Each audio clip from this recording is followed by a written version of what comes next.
A Werewolf Shifter Romance by Lena, from Lena's Romance Library. Chapter 1. Blood Moon Rising. The champagne glass slipped from Arya's fingers as the first scream pierced the night. Crystals shattered against the marble floor of the Blackwood Estate's grand ballroom, a sound that should have been lost in the din of her 25th birthday celebration. Instead, it rang out like a death knell as every conversation died, every laugh strangled in throats suddenly tight with terror. "What was that?" whispered her best friend Maya, grabbing Arya's arm with fingernails that bit deep enough to draw blood. Arya didn't answer, couldn't answer, because through the floor-to-ceiling windows that overlooked the estate's sprawling grounds, she could see shadows moving between the trees. Shadows too large to be human, too fluid to be natural, and far too many to be anything but a coordinated attack. Another scream. Closer this time. Everyone needs to leave. Now. The voice that cut through the panic belonged to someone Arya had never seen before. A man who definitely hadn't been on her guest list. He stood near the ballroom's main entrance, tall and imposing in a way that made her expensive chandelier seem small by comparison.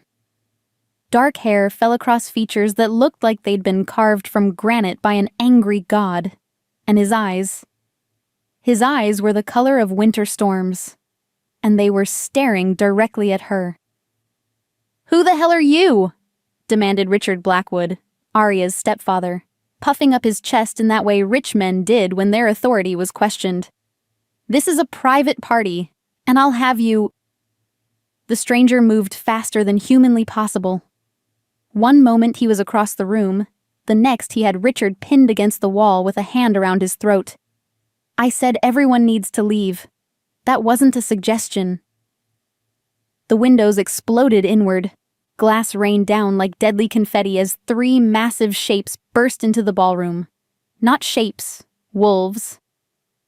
Wolves the size of small horses with eyes that glowed amber in the light from the now swaying chandelier, and teeth that gleamed like ivory daggers. Panic erupted. Guests screamed and stampeded toward the exits. Designer gowns and tuxedos, no protection against the primal terror of being prey. Arya found herself swept up in the crush, Maya's hand torn from hers as the crowd surged toward the doors. But the wolves weren't attacking the fleeing guests. They were searching, amber gazes sweeping the room with predatory intelligence until they locked onto her. There, the largest of the three, a beast with silver-touched fur and scars crisscrossing its muzzle, threw back its head and released a howl that made Arya's bones ache. The bloodline. It's her. Bloodline? The word hit her like a physical blow. What bloodline? What were they talking about? The stranger who'd been threatening her stepfather suddenly appeared at her side, moving through the chaos with impossible grace. Up close, he was even more intimidating. And devastatingly beautiful. His presence radiated danger and something else. Something that made her skin tingle and her pulse race in ways that had nothing to do with fear. "You need to come with me," he said, his voice rough like gravel and honey. "Now." "I'm not going anywhere with you." Arya backed away, her heart hammering against her ribs. "I don't even know who you are." "Cade Thornfield." His name fell from his lips like a curse. "And I'm the only thing standing between you and them." The scarred wolf snarled, muscles bunching as it prepared to leap. "She comes with us, Thornfield. The pack has claim over my dead body." Cade stepped in front of Arya, and she could swear she felt heat rolling off him in waves. "She's under my protection." The wolf laughed, a sound that was entirely too human coming from that massive throat. "Your protection? You're nothing but a rogue alpha, cast out and broken. What protection could you possibly offer? Want to find out?" The change that came over Cade was subtle, but terrifying. His already imposing frame seemed to grow larger, more predatory. The air around him shimmered like heat haze, and when he smiled, Arya caught a glimpse of teeth that were too sharp, too white. "The girl comes with us," the scarred wolf repeated, but there was less certainty in his voice now. "The Crescent Moon Pack has first claim on the bloodline. Alpha Marcus decreed. Marcus can take his decree and choke on it." Cade moved. 1 second he was standing beside Arya in his perfectly tailored suit. The next he was something else. Not quite human, not quite wolf, but something in between that made her mind rebel against what she was seeing. Claws extended from his fingertips, his face elongated slightly, and his eyes blazed with an inner fire that hurt to look at directly. He hit the scarred wolf like a freight train. The impact sent both figures crashing through the remains of the shattered windows. Snarls and roars echoed from the gardens beyond, followed by sounds that made Arya's stomach clench with nausea. The wet crunch of claws finding flesh, the sharp crack of breaking bone. The 2 remaining wolves turned toward her with renewed hunger. "Cade!"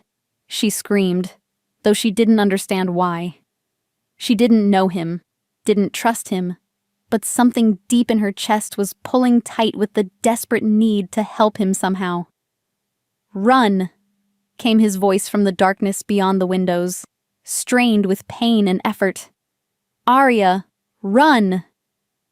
How did he know her name? She hadn't told him her name. But there was no time to think about it. The wolves were advancing, backing her toward the far wall where a portrait of her dead mother watched with painted eyes that looked far too knowing. "Please," Arya whispered, pressing herself against the cold wall. "I don't understand what's happening. What do you want from me?" The smaller of the 2 wolves, sleek and black with intelligent yellow eyes, tilted its head. When it spoke, its voice was female, cultured despite coming from a lupine throat. "What we want is what you are, little lost lamb. You're the key to everything." The key to what? To breaking the curse that's held our kind prisoner for 3 centuries. The black wolf's lips pulled back to reveal gleaming fangs. "Your blood, your lineage. It's the only thing that can set us free." "My lineage?" Arya's laugh came out high and hysterical. "I'm nobody special. I'm just me." "Oh, sweet child." The wolf took another step closer, and Arya could smell the wildness on her. Pine and earth and something older than civilization. "You're Arya Blackwood, daughter of Elena Ravencroft, the last pure descendant of the witch who bound us to this half-life existence." The world tilted sideways. "Witch? My mother wasn't a witch. She was a librarian. Your mother was the most powerful sorceress of her generation, and you..." The wolf's eyes gleamed with hunger and something that might have been reverence. "You carry her power in your veins, power that can either free us or destroy us completely." Number this was insane. Witches and werewolves and curses. It was like something out of a bad horror movie, not her real life. Her mother had been gentle and kind, a woman who rescued injured birds and grew herbs in her garden, and read bedtime stories with voices for all the characters. She hadn't been a witch. Had she? Unbidden, memories surfaced, moments she dismissed as childhood imagination. The way her mother's herbs grew faster and fuller than anyone else's. How injured animals always seemed to find their way to their door, only to leave days later completely healed. The strange books her mother read late at night, filled with symbols that hurt Arya's eyes to look at directly. The way her mother had died. "No," Arya whispered, shaking her head violently. "No, you're lying. My mother died in a car accident. It was random. It was murder." The black wolf's voice was gentle now, almost pitying. "She was killed to prevent her from teaching you what you are, what you're capable of. But power like yours can't stay hidden forever." The sound of fighting from the garden had stopped.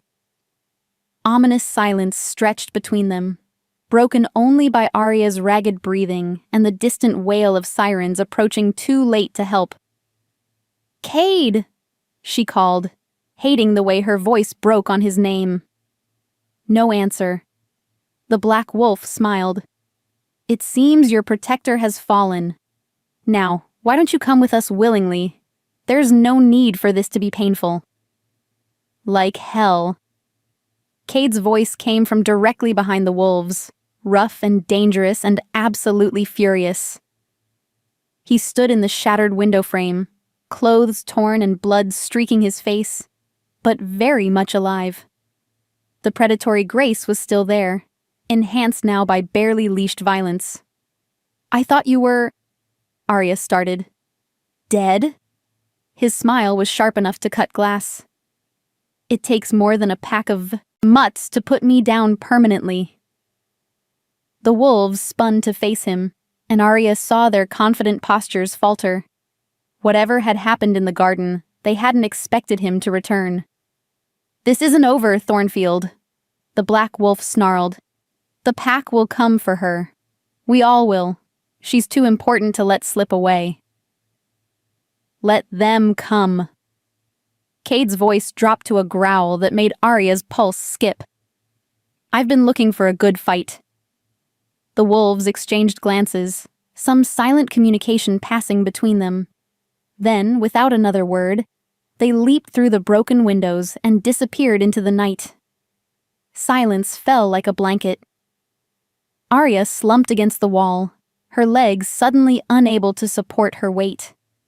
Everything she thought she knew about the world had just been turned upside down and shaken until nothing made sense anymore. "Are you hurt?" Cade was beside her instantly, those storm-gray eyes searching her face with an intensity that made her breath catch. No, I don't think so." She looked down at herself, surprised to find her blue silk dress intact despite the chaos. "But I don't understand any of this. They said my mother was a witch. They said I have power. They said a lot of things." Cade's expression was unreadable.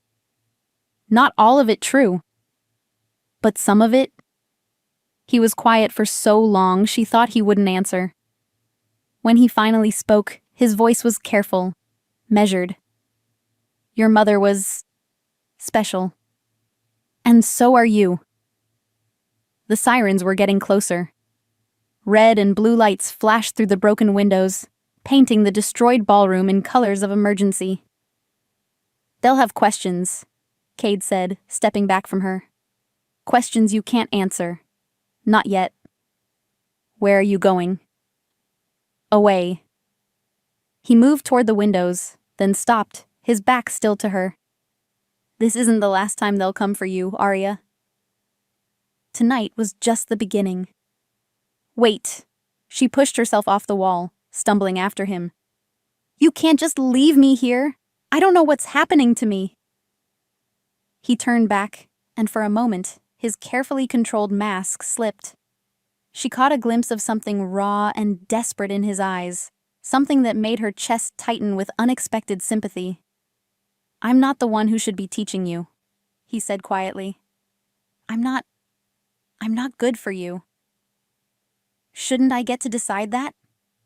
A smile ghosted across his lips, there and gone so quickly she might have imagined it. "Happy birthday, Arya Blackwood." And then he was gone, vanishing into the night like something out of a dream. Or a nightmare. The police found her 20 minutes later, sitting among the shattered glass and destruction. Her blue dress the only spot of color in a world that had suddenly become very black and white. She told them about the break-in, about the men in masks who'd attacked the party. She didn't mention the wolves, or the talk of curses and bloodlines. She didn't mention Cade. But as they led her away from the ruins of her birthday party, she could swear she felt eyes watching from the darkness beyond the lights. Predatory eyes that promised this was far from over. And deep in her chest, something ancient and powerful stirred for the first time in 25 years. Chapter 2. Shadows and secrets. 3 days after her birthday party became a crime scene, Arya found herself staring at her reflection in the bathroom mirror of her downtown apartment, searching for any sign of the power the wolves claimed ran in her blood. She looked the same as always. Shoulder-length auburn hair that caught fire in direct sunlight. Green eyes that her mother used to say were the color of spring leaves. Skin pale from too many hours spent in libraries and bookstores. Nothing magical about her appearance. Nothing special. So why couldn't she stop thinking about the way the air had seemed to shimmer around Cade? Or the fact that she'd known his name before he'd spoken it, known it with the same certainty she knew her own heartbeat? "You're losing your mind," she told her reflection. "People don't turn into wolves. Your mother wasn't a witch. And mysterious strangers don't show up to save you from supernatural threats." Her reflection didn't look convinced. The police had found no trace of the attackers. No fingerprints, no DNA, no security footage that showed anything useful. Just dark shapes moving too fast for the cameras to track clearly. They'd written it off as a coordinated burglary gone wrong, despite the lack of anything actually stolen. Arya knew better. She'd tried to return to her normal routine. Her job at the university library, her quiet evenings reading, her weekend trips to the farmer's market, but everything felt different now. Colors seemed brighter, sounds sharper. She found herself noticing things she'd never paid attention to before. The way shadows moved when no one was there to cast them. How certain people's scents carried undertones of wildness. The feeling of being watched even when she was completely alone. It was driving her slowly insane. The knock on her door came just as she was settling in with a cup of tea and a book she'd been trying to read for the past 3 days.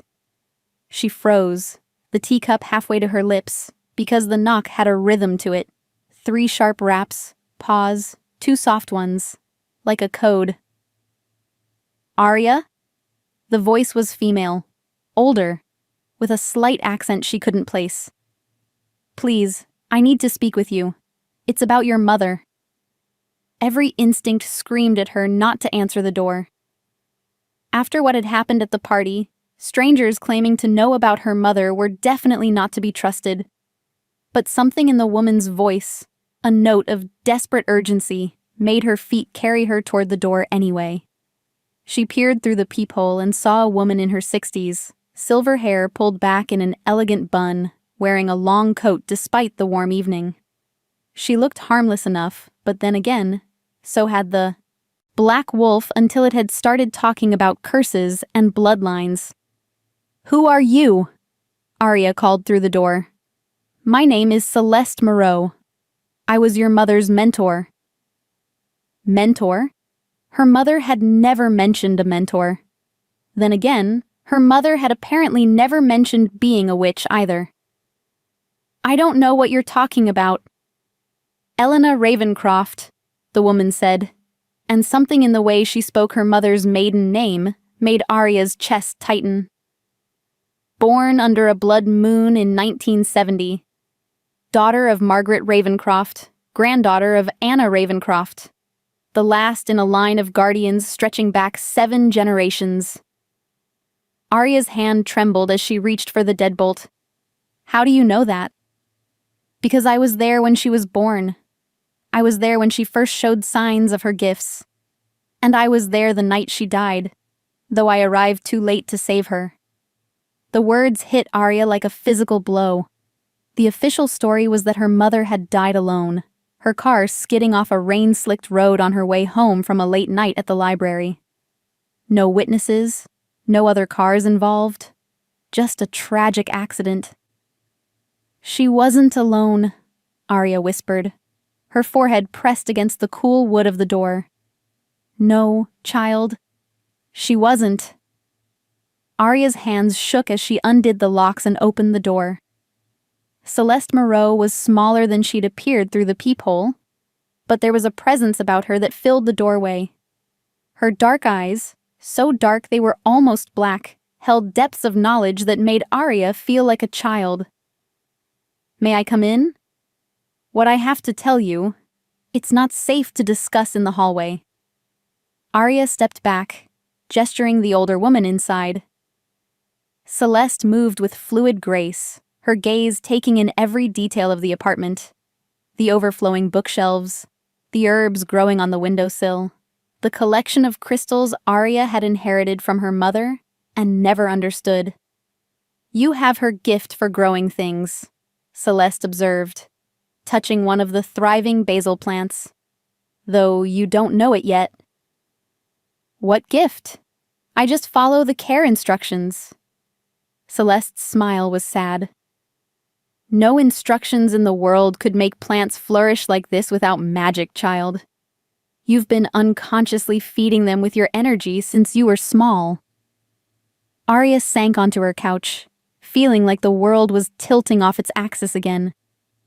The wolves at the party. They said my mother was a witch. They said I had power. The crescent moon pack. Celeste's expression darkened. "I was hoping they hadn't found you yet. How much did they tell you?" "Something about a curse, about my bloodline being the key to breaking it." Arya wrapped her arms around herself, suddenly cold. "Is it true?" "Yes and no." Celeste settled into the chair across from her, moving with the careful precision of someone much older than she appeared. "Your family has always been powerful, but the story the wolves tell is simplified. Convenient?" "What do you mean?" "They want you to believe that your ancestor cursed them out of malice, that they're innocent victims seeking freedom. The truth is far more complicated." Celeste reached into her coat and withdrew a leather-bound journal, its pages yellowed with age. "This belonged to your great-great-grandmother, Isabel Ravencroft, the witch who first bound the crescent moon pack." Arya accepted the journal with trembling hands. The leather was soft with age, worn smooth by countless fingers, and when she opened it, the pages released the scent of lavender and something darker, something that made her nose wrinkle with instinctive wariness. The writing was in faded ink, looping script that was difficult to read, but as she focused on the words, they seemed to shimmer and rearrange themselves into something more familiar. "They came in the night, 27 of them, led by a monster who called himself Marcus Ravenheart. They slaughtered the Thornfield pack down to the last pup, then turned their hunger on the human settlements. I found the survivors myself. Children torn apart, women brutalized, men hung from trees like decorations for their amusement." Arya's stomach clenched. "This is about the Thornfield pack? Cade's pack?" Celeste's eyebrows rose. "You've met Cade Thornfield?" He saved me. At the party. But the wolves called him a rogue alpha. Cast out and broken." "Did they?" Celeste's expression was thoughtful. "And what did you sense from him?" "Sense?" "Your instincts, child. What did your heart tell you about him?" Arya closed her eyes, remembering the moment Cade had stepped between her and the wolves. The feeling of safety that had washed over her, despite not knowing anything about him. The way her pulse had quickened when he'd said her name, as if some part of her recognized him. "I felt protected," she admitted. "Even though he was dangerous. Even though he should have terrified me." "Good. Your mother's gifts are manifesting in you, even without training. Trust those instincts. They may save your life." "But what does this have to do with the curse? Why do they need my blood?" Celeste gestured to the journal. "Read on." Arya turned the page, her eyes widening as she took in a detailed drawing of what looked like a ritual circle. Symbols she didn't recognize ringed the outside, while the center contained what appeared to be a binding spell, written in multiple languages. The binding was never meant to be permanent. I crafted it to contain their savagery for 7 generations, long enough for the bloodlust to burn itself out. But Marcus and his pack have found ways to prolong their cursed state, feeding on violence and hatred to maintain their strength. They believe that killing the last of my line will break the binding entirely, freeing them to return to their old ways. They're wrong. The binding can only be broken by choice, not by death. A Ravencroft descendant must willingly release the magic that holds them. But there's a cost. The one who breaks the binding takes on the responsibility of containing them should they return to their savage ways. A burden that will pass to her children, and their children, for all the generations to come. "They want to kill me," Arya whispered, the words tasting like ash in her mouth. "Yes, because they don't understand that your death won't free them. It will trap them forever." Celeste leaned forward, her dark eyes intent. "But there's something else. Something your great-great-grandmother discovered too late to include in the binding." "What?" "Some of the Thornfield pack survived Marcus's massacre. Not many, but enough to carry on the bloodline. And according to the old laws, a Ravencroft witch bonded to a Thornfield alpha can control the binding completely. Break it, modify it, or strengthen it as needed." Arya's heart stopped. Bonded? Mated, in their terms. The wolves call it a true mate bond, a connection of souls that transcends physical attraction. It's incredibly rare, and it can't be forced or faked. The journal slipped from Arya's suddenly numb fingers. "That's impossible. I just met him." "Did you?" Celeste's smile was knowing. "Or have you been dreaming of gray eyes and protective instincts your entire life?" The question hit too close to home. Arya had been having dreams of a dark-haired man with storm-colored eyes since she was a teenager. Dreams where she felt safe and cherished and understood in ways her waking life never provided. She'd always assumed they were just her imagination, her subconscious mind creating the perfect fantasy man. "The bond doesn't require you to know him," Celeste continued gently. "It recognizes what you are to each other on a level deeper than conscious thought. That's why you trusted him so quickly, why you felt protected in his presence." "But he left." The words came out smaller than Arya had intended. "He said he wasn't good for me." The Thornfield pack was known for their honor, their nobility.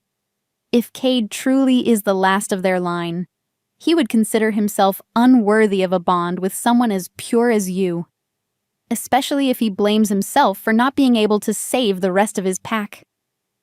Arya picked up the journal again, turning pages filled with her ancestors' careful documentation. Spells and rituals, botanical drawings, notes about the various supernatural creatures that had sought Isabel's help over the years. It was like looking into a world she'd never known existed, yet somehow felt familiar. "Why didn't my mother tell me any of this?" she asked. "Why did she let me grow up thinking I was normal?" "Because normal was safer." Celeste's voice was heavy with old grief. "Elena wanted to give you the childhood she never had, one free from the weight of magical responsibility. She planned to tell you everything when you turned 25, when your powers would have fully manifested anyway. But she died when I was 15. Yes, and I've spent the last 10 years watching over you from a distance, waiting for signs that your abilities were awakening naturally. The attack at your birthday party suggests that Marcus's pack has finally found a way to track your bloodline." A chill ran down Arya's spine. "Track how?" "Blood magic. If they have something that belonged to your mother, a piece of jewelry, a lock of hair, anything with her essence on it, they can use it to locate you anywhere in the world." Arya thought about her mother's effects, most of which had been destroyed in the car accident. But there had been a few things that survived. Her wedding ring, a locket with Arya's baby picture, a small silver pendant shaped like a crescent moon. "The pendant," she breathed. "It was never found after the accident. The police said it must have been thrown from the car." Celeste's face went pale. "Describe it." "Silver, with a moonstone in the center. She never took it off, said it was a family heirloom. Arya's hands clenched in her lap. They have it, don't they? That's how they found me. Most likely. Celeste stood abruptly, moving to the window to peer through the blinds. Which means they know exactly where you are right now. As if summoned by her words, a long, mournful howl echoed from somewhere in the distance. It was answered by another, then another, until the night air thrummed with the sound of hunting calls. "They're coming," Celeste said, her voice grim. "We need to get you somewhere safe." "Where? If they can track me anywhere?" "There is one place the old magic still holds strong enough to shield you. Your mother's childhood home." Arya's breath caught.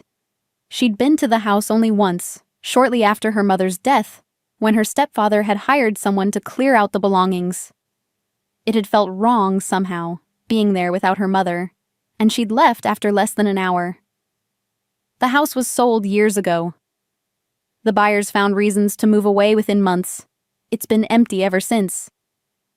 Celeste turned from the window, her expression urgent. The land itself is warded, blessed by generations of Ravencroft women. It will hide you long enough for you to learn what you need to know. Learn what? How to control your power. How to protect yourself. How to decide what you want to do about the binding. The howls were getting closer. Arya stood on shaking legs, her mind reeling. 24 hours ago, her biggest worry had been whether to accept a promotion at the library. Now she was being told she was a witch, descended from a line of magical guardians, fated to be mated to a werewolf, and hunted by a pack of cursed creatures who wanted to kill her to break free from a centuries-old binding. "I can't do this," she whispered. "I'm not strong enough. I'm not special enough. I'm just—" "You're Elena Ravencroft's daughter," Celeste interrupted, her voice firm. "You carry the blood of 7 generations of the most powerful witches this world has ever known. The strength is there, child. You just have to choose to use it." Another howl, so close this time that Arya could swear she felt it in her bones. "Choose quickly," Celeste added. Arya closed her eyes, thinking of her mother's gentle hands and patient voice, of the dreams that had haunted her sleep for years, of storm-gray eyes and the feeling of being protected for the first time in her adult life. When she opened them again, something had shifted inside her chest. A warmth that hadn't been there before, spreading through her veins like liquid starlight. "Okay," she said, and was surprised by how steady her voice sounded. "Let's go." Chapter 3. The House of Secrets. The Ravencroft ancestral home sat at the end of a winding dirt road, surrounded by towering oaks that seemed to whisper secrets in languages Arya had forgotten she understood. In the moonlight, the Victorian mansion looked like something from a Gothic novel.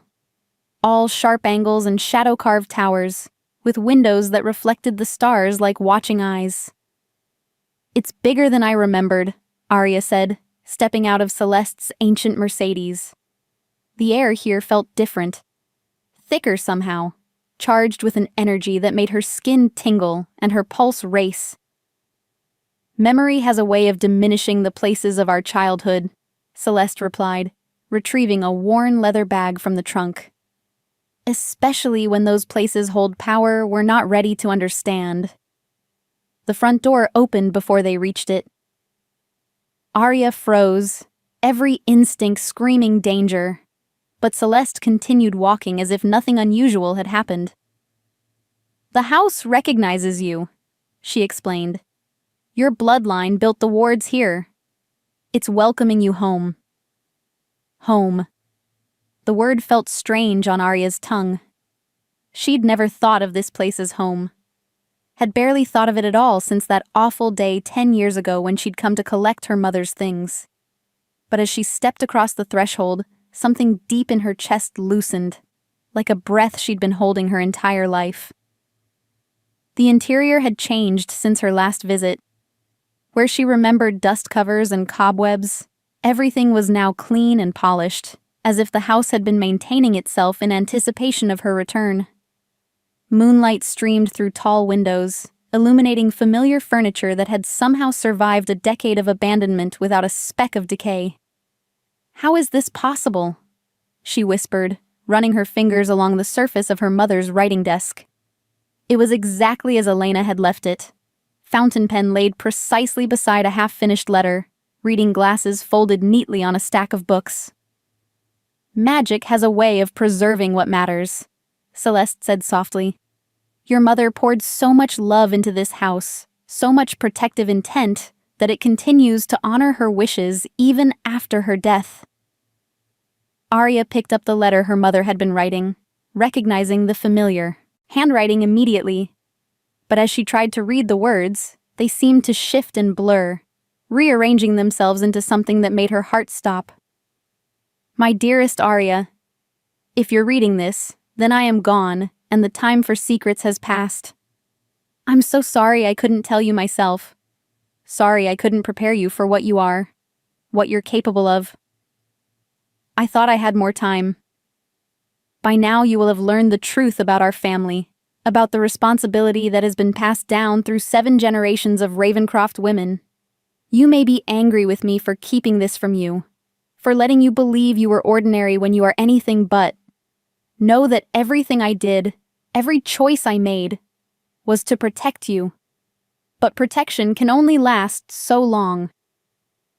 Your 25th birthday will awaken powers that have been dormant since birth.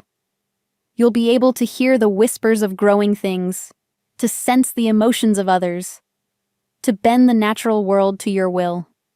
With training, you'll become capable of incredible things. Without it, the power will consume you from within. I pray that when this day comes, you won't be alone. That you'll find the allies you need, the love you deserve, and the strength to make the choices that will define not just your future, but the future of everyone touched by the binding. The house will teach you what I could not.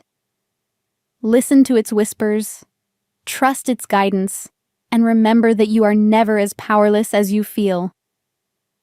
All my love, Mother. The letter burst into flames in Arya's hands, the fire cold and silver bright. But instead of burning her, it felt like a gentle caress, her mother's final blessing settling into her bones like starlight. "She knew," Arya whispered, watching the last of the silver flames dance between her fingers before fading away. "She knew this would happen."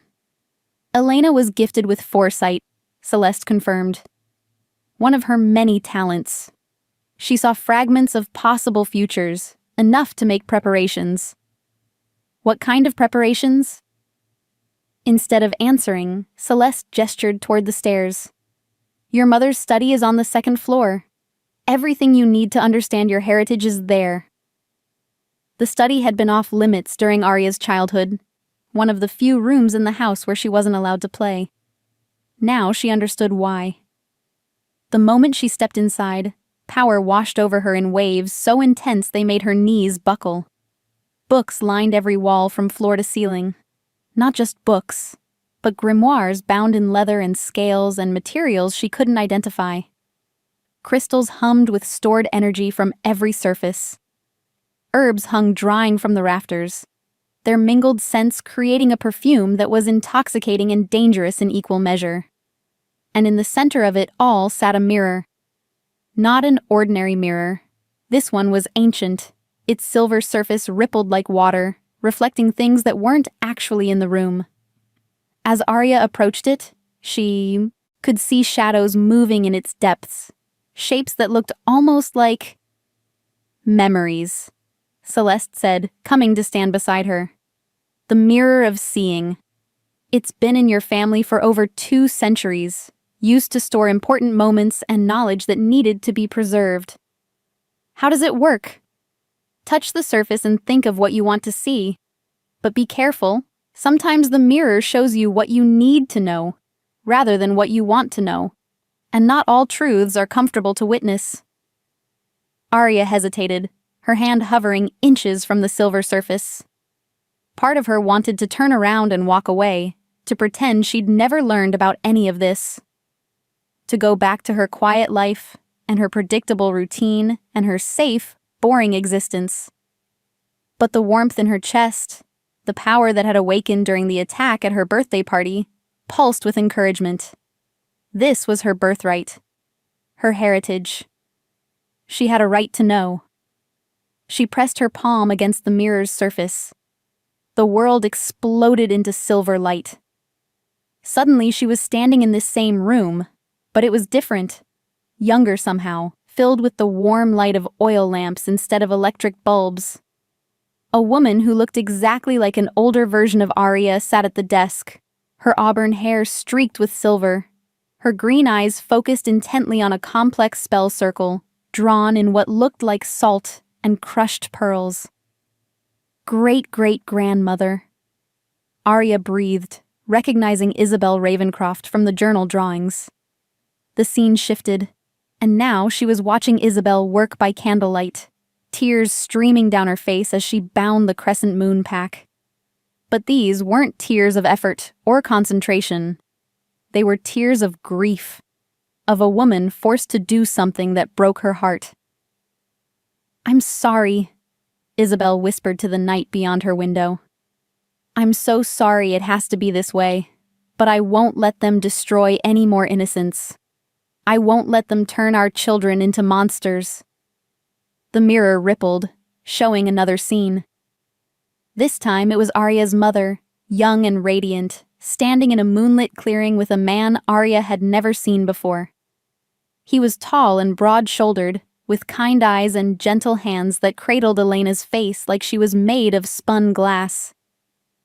"I love you," Elena whispered, and the man's expression crumpled with anguish. "I love you too. That's why I have to leave." His voice carried an accent Arya couldn't place, roughened by emotion. "The pack is hunting anyone connected to your bloodline. If they find out about us, about what you mean to me, we could run away together. Start over somewhere they'd never find us. And spend our lives looking over our shoulders? Always afraid? Always hiding?" He shook his head. "You deserve better than that. You deserve a normal life.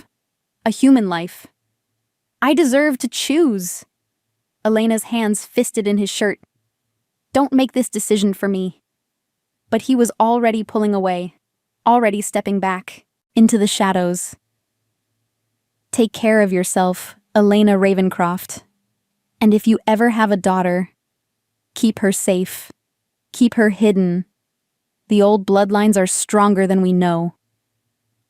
The scene faded, leaving Arya staring at her own reflection in the silver surface. Her cheeks were wet with tears she didn't remember shedding. "That was my father," she said, her voice hollow with shock. "Wasn't it?" Celeste's silence was answer enough. "He was a werewolf. My father was a werewolf, and he left my mother to protect her." Arya laughed, but it sounded more like a sob. "No wonder I felt so connected to Cade. No wonder the bond felt familiar." "Blood calls to blood," Celeste said gently. "The Ravencroft line has always had an affinity for the wolves, even before the binding was created. It's why your ancestors were chosen as guardians in the first place." What was his name? Alexander Thornfield. The name hit her like a physical blow. Thornfield. As in ...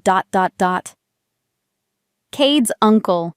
The former alpha of the pack, before Marcus slaughtered them all. Arya sank into her mother's chair, overwhelmed by the implications. "So Cade and I, we're not just fated mates. We're connected by more than magic, yes. Your father and his father were brothers. In the old traditions, such connections are considered sacred." "Does Cade know?" "I don't know. It's possible he senses the familial connection without understanding what it means. Or he may have blocked out those memories. Trauma has a way of making us forget the things that hurt most." Arya closed her eyes, trying to process everything she'd learned. Her mother, forced to give up the love of her life. Her father, a werewolf who'd walked away to protect them both. A legacy of sacrifice and duty stretching back generations. And now it was her turn to choose. The binding, she said, opening her eyes to meet Celeste's patient gaze. If I release it willingly, what happens to the Crescent Moon Pack? That depends on them. If they've truly changed, if the bloodlust has burned itself out as your ancestor hoped, they'll be free to live as ordinary werewolves. But if they're still the monsters they were 3 centuries ago, they'll go back to killing innocents. Yes. And if I don't release it, they'll remain trapped in their current state, not fully human, not fully wolf, sustained by violence and hatred until they eventually destroy themselves from within. It could take decades, but it will happen. What about the third option? The one my great-great-grandmother mentioned about modifying the binding? Celeste's expression grew thoughtful. Theoretically, with enough power and the right anchor, you could restructure the spell entirely. Give them a choice. Embrace their humanity completely and lose their wolf forms forever. Or accept the binding's constraints but gain the ability to shift at will. To live peaceful lives as both human and wolf. What kind of anchor? A Thornfield alpha bonded to a Ravencroft witch. Celeste's eyes were knowing. Someone who could serve as a permanent conduit for the magic. A living reminder of the balance between civilization and wildness. A sound from downstairs interrupted them. The soft creak of a door opening, followed by footsteps that were trying too hard to be silent. Arya's newly awakened senses prickled with awareness. Someone's in the house.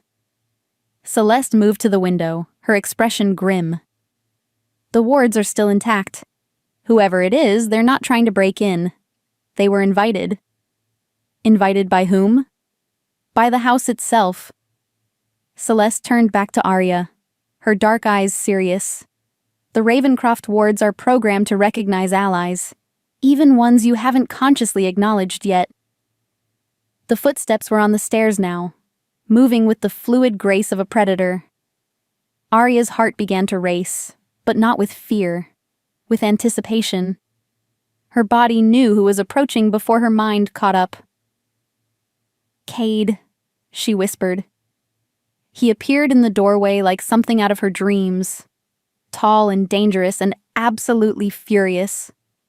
His storm-gray eyes swept the room, taking in the magical paraphernalia and ancient books, before settling on Arya with an intensity that made her breath catch.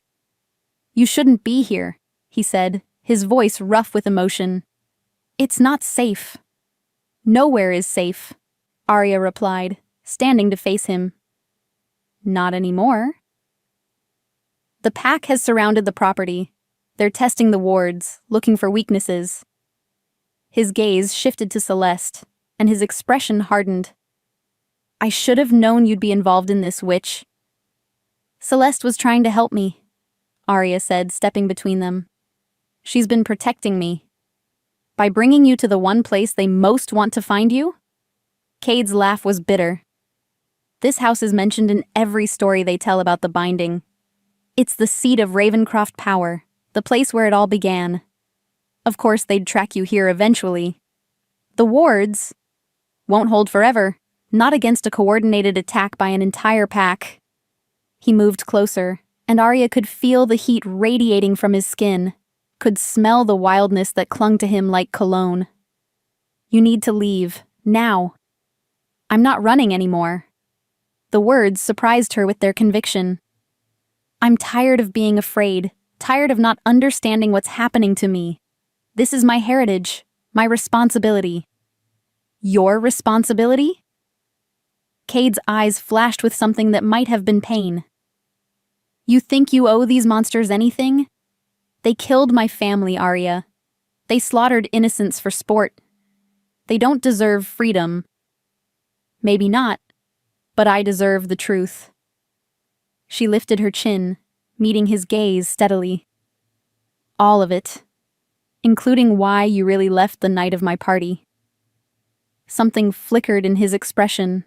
Surprise, maybe, or recognition. You wouldn't understand.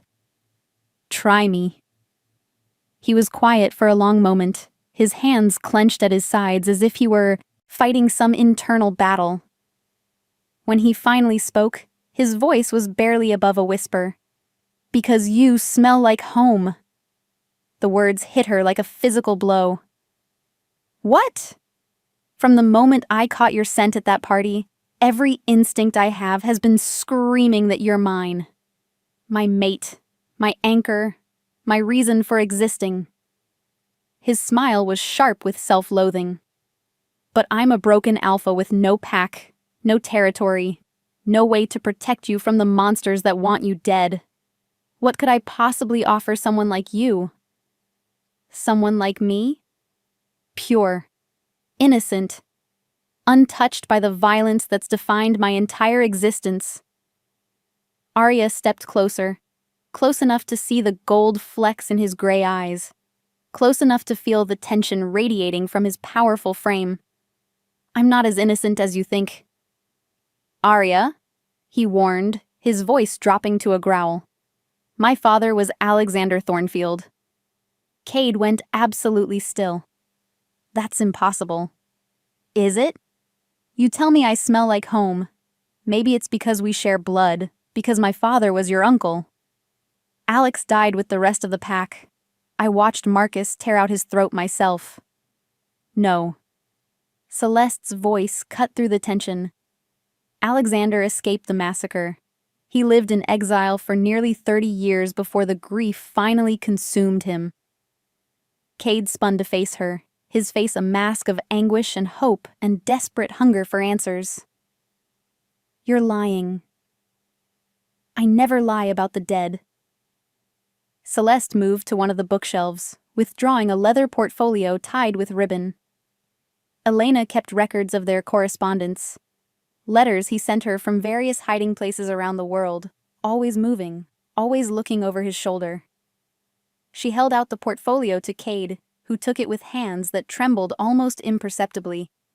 As he untied the ribbon and opened the first letter, his expression crumbled. This is his handwriting, he whispered. His scent is still on the paper. He loved my mother, Arya said softly, but he left her to keep her safe, the same way you're trying to leave me. Cade's eyes snapped up to meet hers, and she saw her own revelation reflected in their depths. The connection between them wasn't just about fate or magic or ancient bloodlines. It was about the echo of a love story that had been cut short, about two people who'd been denied their chance at happiness.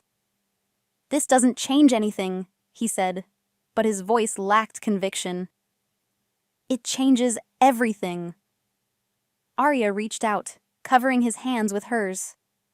The moment their skin touched, power arced between them like lightning. Warm and golden and absolutely right. We don't have to repeat their mistakes. A howl echoed from the darkness beyond the windows, closer than before. It was answered by others, a chorus of hunting calls that made the house's windows rattle in their frames. They're coming, Cade said, his protective instincts overriding everything else. The wards are failing. Then it's time to make a choice. Arya looked between him and Celeste, her heart hammering against her ribs. I can keep running, keep hiding, keep pretending I'm something I'm not. Or I can embrace what I am and face this head-on.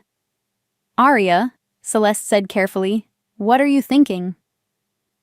I'm thinking it's time to have a conversation with Marcus Ravenheart. Time to learn what he really wants and decide if he deserves to get it. Cade's grip on her hands tightened. That's suicide. Maybe. Or maybe it's the only way to break a cycle that's been going on for 3 centuries. She squeezed his fingers, drawing strength from the connection between them. But I won't do it alone. I need my anchor. Your what? A Thornfield alpha bonded to a Ravencroft witch, she said, echoing Celeste's earlier words. Someone who can serve as a conduit for the magic, a reminder of the balance between civilization and wildness. Understanding dawned in his storm-gray eyes, followed quickly by fear. You're talking about a permanent soul bond. No going back, no changing your mind if you decide you don't want to be tied to a broken alpha for the rest of your life. Good thing I've been dreaming about you since I was 16, Arya said, surprised by her own boldness. Good thing every instinct I have says you're exactly who I'm supposed to be tied to. Arya. She silenced him with a kiss. It was supposed to be soft, reassuring, a promise of what could be. Instead, it ignited like wildfire. The moment their lips met, power erupted between them, his wild and predatory, hers ancient and protective, twining together like lovers' hands. When they finally broke apart, both of them were glowing with soft silver light. Well, Celeste said mildly, I suppose that settles the question of compatibility. Another howl, so close this time that it seemed to come from just outside the window. They're here, Cade said, his voice rough with new power. Whatever we're going to do, we need to do it now. Arya nodded, turning to face the mirror of seeing one last time. But instead of showing her the past, it now reflected the present. Dozens of massive wolves surrounding the house, their leader standing proud and arrogant at the edge of the tree line. Marcus Ravenheart was smaller than she'd expected, but there was something in his bearing that spoke of absolute authority. His coat was silver-touched with age, his amber eyes burning with malicious intelligence. When he looked up at the second-story window, it was as if he could see her through the glass. Come down, little witch, his voice whispered in her mind, carried by magic older than the binding itself. Come down and face your destiny. Chapter 4. The Alpha's Ultimatum. The front lawn of the Ravencroft estate had been transformed into something from a nightmare. Dozens of wolves, some in full animal form, others caught in the horrifying middle ground between human and beast, stood in perfect formation around the property's perimeter. Their eyes glowed like amber lanterns in the darkness, and when they breathed, silver mist poured from their mouths like dragon's smoke. Arya walked down the front steps with Cade at her side, Celeste trailing behind them with her ancient leather bag clutched against her chest. The power that had awakened during their kiss still hummed through her veins, making her acutely aware of every living thing around them. From the wolves whose hearts beat with predatory excitement, to the ancient oak trees that whispered warnings in the wind. Brave little witch, Marcus Ravenheart said, his voice carrying clearly across the space between them, despite being barely above a conversational tone. Or, perhaps, simply foolish. It's so hard to tell the difference sometimes. He stood at the center of his pack, a figure of casual menace in his expensive suit. In human form, he looked like a successful businessman, silver hair perfectly styled, manicured hands, shoes that probably cost more than most people's rent. Only his eyes gave him away, burning with an intelligence that was utterly inhuman. Marcus. Cade stepped slightly in front of Arya, his body radiating protective tension. Still playing dress-up, I see. Cade Thornfield, the last of a once proud bloodline, reduced to protecting humans from his betters. Marcus's smile was sharp enough to cut glass. Your uncle would be ashamed. My uncle died protecting innocents from monsters like you. Your uncle died because he was weak, just like you. Cade snarled, the sound vibrating from deep in his chest, and several of Marcus's wolves shifted restlessly. But Arya placed a steadying hand on his arm, and the wild energy that had been building around him settled into something more controlled. You wanted to talk, she said, addressing Marcus directly. So talk. Straight to business. I like that. Marcus began to pace, his movements fluid and predatory despite his human appearance. You know what I want, Miss Blackwood. The question is whether you're prepared to be reasonable about it. Define reasonable. Simple. You release the binding that has held my pack prisoner for 3 centuries. And in return, I promise not to slaughter everyone you've ever cared about. Arya's blood chilled, but she kept her expression neutral. That's not much of an incentive. Isn't it? Marcus gestured, and several of his wolves stepped aside to reveal 3 figures bound with what looked like silver rope. Maya, her best friend from the birthday party, knelt in the center, her face streaked with tears and terror. Flanking her were 2 people Arya didn't immediately recognize, until she looked closer and realized it was Mrs. Chen from the library and David, the barista from her favorite coffee shop. "Let them go," she said, her voice deadly quiet. "They have nothing to do with this." "They have everything to do with this. Their leverage." Marcus's smile widened, showing teeth that were just slightly too sharp. "I've done my research, Miss Blackwood. You're the type who values other people's lives above your own comfort. A bleeding heart, as they say. If you hurt them, you'll what? Cast a spell? Channel your newfound power?" Marcus laughed, the sound like breaking glass. "My dear girl, you've been magical for all of 5 minutes. I've been perfecting the art of violence for over 400 years. Cade's growl deepened, but Marcus ignored him, focusing entirely on Arya. "Here's what's going to happen. You're going to use that pretty little Ravencroft bloodline of yours to break the binding that keeps us trapped in this half-existence. In return, your friends live. You hesitate. You negotiate. You waste my time with moral quandaries." He shrugged elegantly. "Well, let's just say their deaths won't be quick. And after I break the binding, what happens to everyone else in the world when your pack is free to hunt again? That's not your concern. It's exactly my concern." Power flared around Arya like silver fire, making the air itself crackle with energy. "I'm not breaking anything until I know exactly what you plan to do with your freedom." For the first time, Marcus looked genuinely intrigued. My, the little witch has claws after all. He stopped pacing, his amber eyes fixed on her with predatory focus. "Very well. You want honesty? Here's your honesty."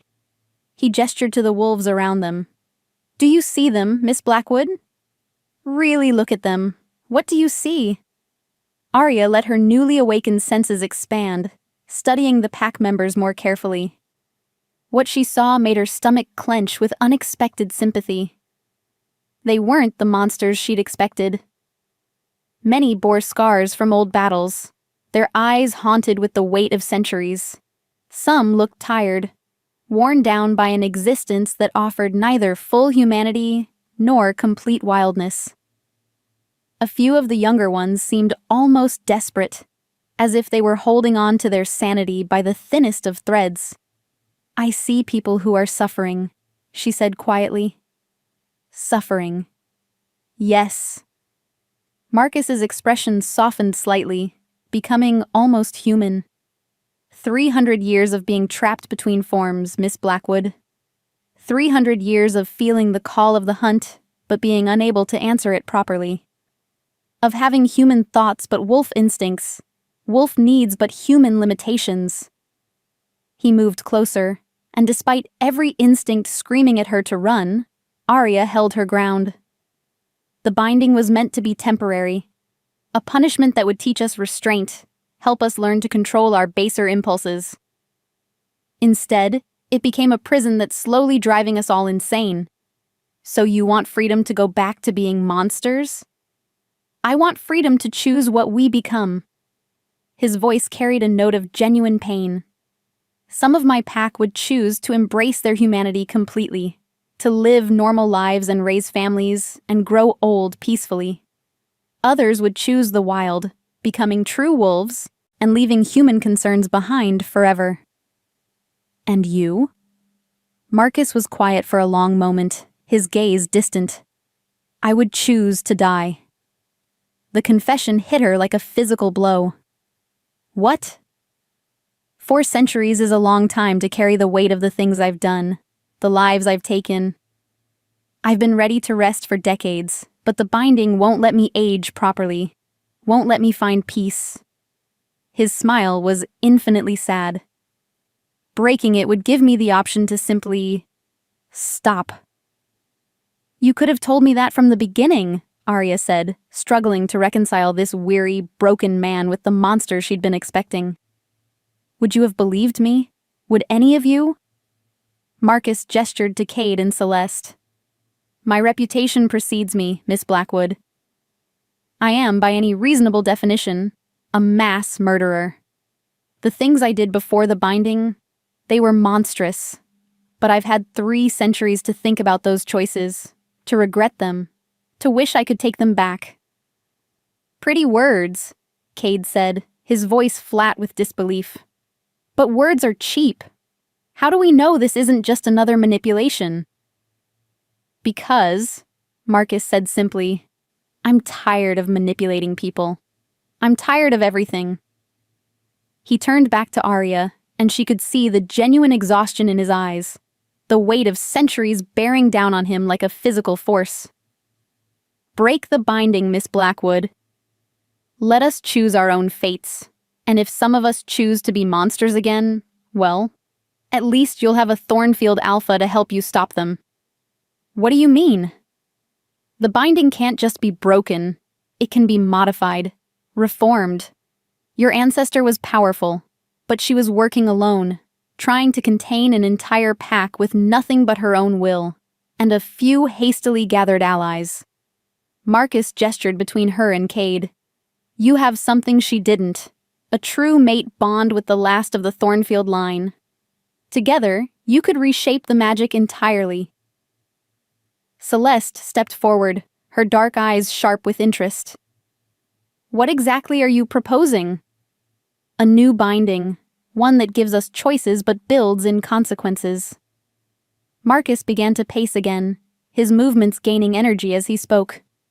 Those who choose humanity lose their wolf forms forever, but gain normal human lifespans and the ability to live without the constant pull of predatory instincts. Those who choose the wild become true wolves. No human reasoning, no ability to harm humans directly, but free to live as nature intended. And those who choose to remain as they are? They accept the current binding, but with modifications, the ability to shift at will, to live in both worlds, but with built-in compulsions that prevent them from harming innocents. Arya looked at Cade, seeing her own thoughts reflected in his storm-gray eyes. It wasn't perfect, but it was better than the current situation. More importantly, it gave everyone involved a choice. What about the ones who might try to game the system? Cade asked. Who might pretend to choose humanity but secretly plan to regain their powers later? Marcus's smile turned sharp again. That's where the true mate bond comes in. A Ravencroft witch bonded to a Thornfield Alpha would be able to sense deception, to know if someone was trying to manipulate the new binding. They could serve as both judges and enforcers. For how long? Arya's heart was racing as she began to understand the full implications of what he was proposing. For as long as the bloodlines exist, the responsibility would pass to your children, and their children, for all the generations to come. It was exactly what her great-great-grandmother had written about in her journal, the choice between breaking the binding and accepting the consequences, or modifying it and accepting the responsibility. I need time to think about it, Arya said. Time is a luxury your friends don't have. Marcus nodded toward the bound figures, and Maya let out a muffled sob that cut straight through Arya's heart. Every moment you delay is another moment they spend in terror. Don't, Cade warned, his hand moving to Arya's shoulder. Don't let him pressure you into anything. This decision will affect the rest of your life. It will affect the rest of everyone's life, Arya corrected, looking around at the assembled wolves. Now that she was really seeing them, really looking past her own fear and preconceptions, she could sense the desperation radiating from them in waves. They weren't just monsters seeking freedom. They were prisoners seeking redemption. "There's another option," she said slowly, an idea beginning to form in her mind. Marcus raised an eyebrow. "Oh? The binding doesn't have to be all or nothing. What if we started with a test run?" "Explain." "Release a small group first.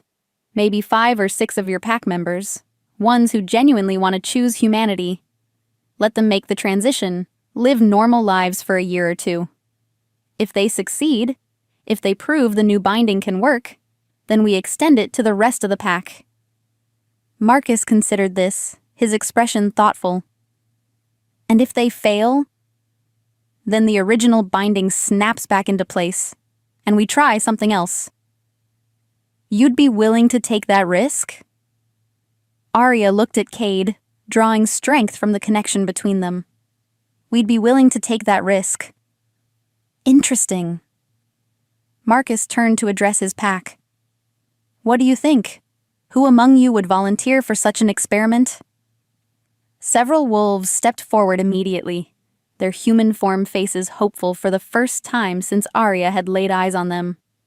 Among them was the sleek black female who had spoken to her at the birthday party, now looking far less predatory and far more desperate. "I would," she said, her voice carrying a cultured accent that made Arya think of European finishing schools. "My name is Isabella. I've been trapped in this existence for nearly 2 centuries, and I'm ready to be human.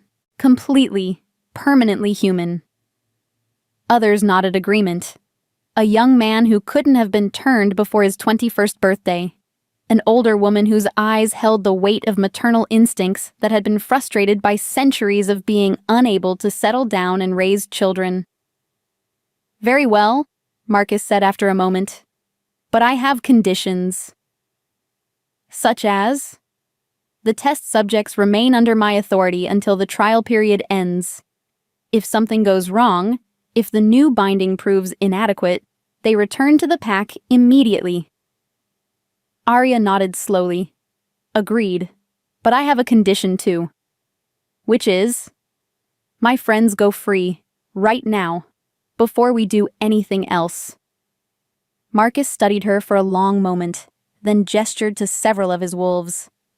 They moved quickly to untie Maya, Mrs. Chen and David, though they didn't escort them beyond the pack's perimeter.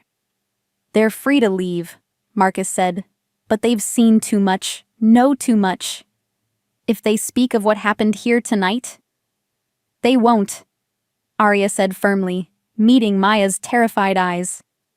"Will you?" Maya shook her head frantically, and the other 2 quickly followed suit. "Good." Marcus waved a hand, and the wolves blocking the driveway stepped aside. "Go home. Forget this ever happened. Live your normal, peaceful lives and never wonder about the monsters that hunt in the darkness." As the 3 humans fled toward the road, Marcus turned back to Arya with renewed focus. "Now then, shall we begin? Here, tonight? Why wait? The moon is full, the ley lines are strong, and I'm tired of being patient." Marcus's smile was sharp with anticipation. "Besides, your newfound power is still raw, unpracticed. Better to use it while it's instinctive rather than wait until you start overthinking things." Arya looked at Cade, seeing her own nervousness reflected in his expression. They were about to attempt something that had never been tried before, reshaping magic that had been in place for 3 centuries. If it went wrong, "We'll be there to anchor you," Celeste said quietly, moving to stand beside them. "The house itself will lend its power, and the bond between you and Cade will keep you stable. You can do this. And if I can't? Then we try something else. But Arya..." Celeste's eyes were warm with affection and pride. "You're stronger than you know. Trust yourself." Taking a deep breath, Arya stepped forward into the circle of wolves, Cade's presence solid and reassuring at her side. It was time to find out what she was really capable of. Time to change the world. Chapter 5. The Ritual of Binding. The ritual circle took an hour to prepare. Working by moonlight, Celeste directed the placement of crystals and herbs around a perfect circle carved into the estate's back garden, a space that Arya's mother had apparently used for her own magical workings. The ground itself seemed to thrum with residual power, eager to be part of something transformative. Your mother performed her first major spell here, Celeste explained as she placed the final piece of moonstone at the circle's eastern point. A healing working that saved 3 children from a plague outbreak when she was barely 18. The earth remembers such things. Arya knelt at the circle's center, her hands pressed flat against the cool soil. She could feel it, layers upon layers of magical energy, decades of her mother's careful work, generations of Ravencroft women who had stood in this same spot and wielded power for the greater good. I can hear them, she whispered, wonder coloring her voice. The ancestors. They're singing. Cade moved to kneel beside her, his own hand covering hers. The moment their skin touched, the ancestral voices grew stronger, harmonizing with something deeper, older. Male voices now, Thornfield alphas stretching back through centuries, their protective instincts resonating across time to strengthen their descendant. They're all here, Cade said, his voice rough with emotion. My father, my grandfather, even Alex. They're proud of you, Arya said, somehow knowing it was true. They're proud of both of us. Marcus and his selected volunteers stood at the circle's edge, maintaining the precise positions Celeste had assigned them. The pack leader had shed his expensive suit in favor of simple clothing that wouldn't restrict movement, and for the first time since Arya had met him, he looked genuinely vulnerable. Are you ready? Celeste asked, taking her place at the circle's northern point. As ready as someone can be for completely rewriting the fundamental nature of reality. Arya replied, earning a small smile from Cade. Remember, Marcus said, his voice carrying clearly across the space between them. The binding recognizes intent above all else. If you have any doubts, any hesitation about what we're trying to accomplish. I know. Arya closed her eyes, centering herself the way her mother had taught her to do before difficult exams or stressful situations. The techniques were mundane, but they carried her mother's love within them, and that made them powerful enough. When she opened her eyes again, the world looked different. Colors were more saturated, edges sharper, and she could see the magical currents that flowed through everything like golden threads connecting all living things. The binding itself was visible now, a complex web of silver light wrapped around each of the wolves, beautiful and terrible in its intricacy. I can see it, she breathed. The original spell. It's incredible. Your great-great-grandmother was a master craftsman, Celeste agreed. But even the finest work can be improved upon, especially with the right tools. The right tools? Arya looked at Cade, at the golden thread that connected them. Thicker and brighter than any other connection she could see. Their bond was more than just fate or attraction. It was a conduit for power, a way to channel magic that would be impossible for either of them alone. Together? She asked. Together, he confirmed. They pressed their joined hands against the earth and reached for the binding. The moment their combined power touched the ancient spell, the world exploded into sensation. Arya found herself experiencing the binding from the inside, feeling the centuries of frustration and pain that Marcus's pack had endured, the desperate hunger for freedom, the slow erosion of hope. But she also felt the fear that had driven her ancestor to create the binding in the first place, the absolute necessity of containing monsters who had terrorized innocents for their own pleasure. Both sides of the story, she realized. That's what was missing before. No one ever tried to understand both sides. Through the connection, she felt Cade's steady presence anchoring her, keeping her centered as power beyond imagining flowed through their joined hands. He was experiencing the same flood of sensations, but his alpha instincts helped him sort through the chaos, identify the individual threads that made up the binding's complex weave. "Here," he said without words, directing her attention to a cluster of silver threads that pulsed with particular intensity. "This is where the choice mechanism needs to be installed." Working together, they began to carefully unweave that section of the binding, not destroying it, but rather creating space for something new. The original magic fought them at first, resistant to change after centuries of stability. But as their intent became clear, not destruction, but transformation, not freedom, but choice, the spell began to yield. Arya felt the exact moment when the binding recognized her bloodline, accepted her right to modify its structure. Power that had been held in check for 300 years suddenly flowed through her like liquid starlight, and she had to bite back a cry at the intensity of it. "Easy." Cade's mental voice was warm and steady. "Let it flow through you, not into you. We're just the conduit."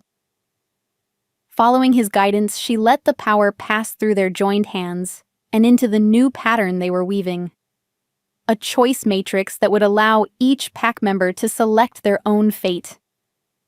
The magic was complex beyond anything she'd attempted before, requiring her to hold multiple possibilities in her mind simultaneously. For those who chose complete humanity. Threads of silver that would permanently sever their connection to the wolf, granting them normal human lifespans and the peace of single-nature existence. For those who chose the wild. Threads of gold that would strip away human reasoning and moral complexity, leaving only the pure instincts of a natural wolf. Free but limited, unable to harm humans, but also unable to return to civilization. For those who chose to remain as they were. Threads of copper that would modify the existing binding, allowing controlled shifting while maintaining built-in prohibitions against harming innocents. Each thread required precise calibration, careful attention to the individual wolf's needs and desires. Through the binding, Arya could feel their hopes and fears as if they were her own.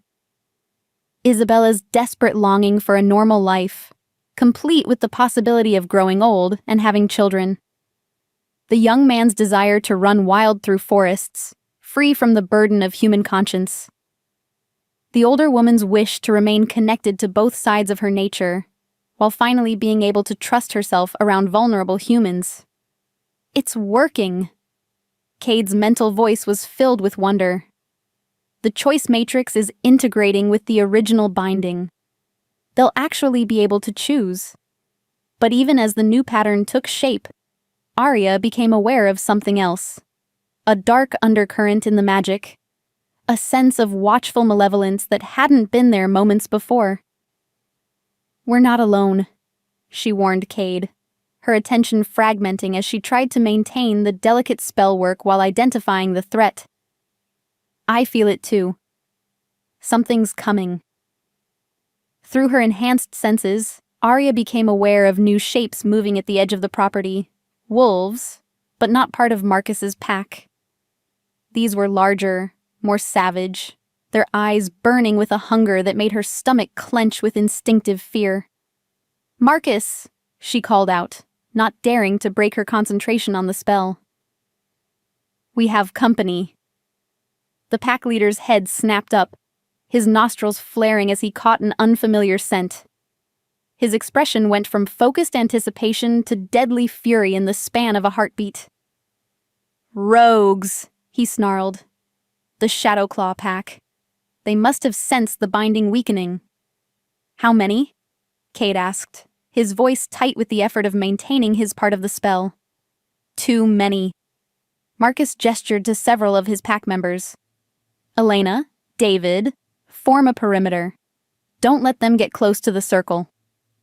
But even as his wolves moved to defensive positions, the attackers burst from the tree line. They were massive creatures, easily twice the size of Marcus's pack, with coats that seemed to absorb light rather than reflect it. Their leader was the largest of all, a monster that looked more like something from mythology than any natural wolf. "Shadowclaw pack," Celeste said grimly, not moving from her position at the circle's northern point. "They've been hunting Marcus's pack for decades, waiting for an opportunity like this." "What do they want?" Arya asked, her voice strained as she fought to maintain the spell while terror clawed at her concentration.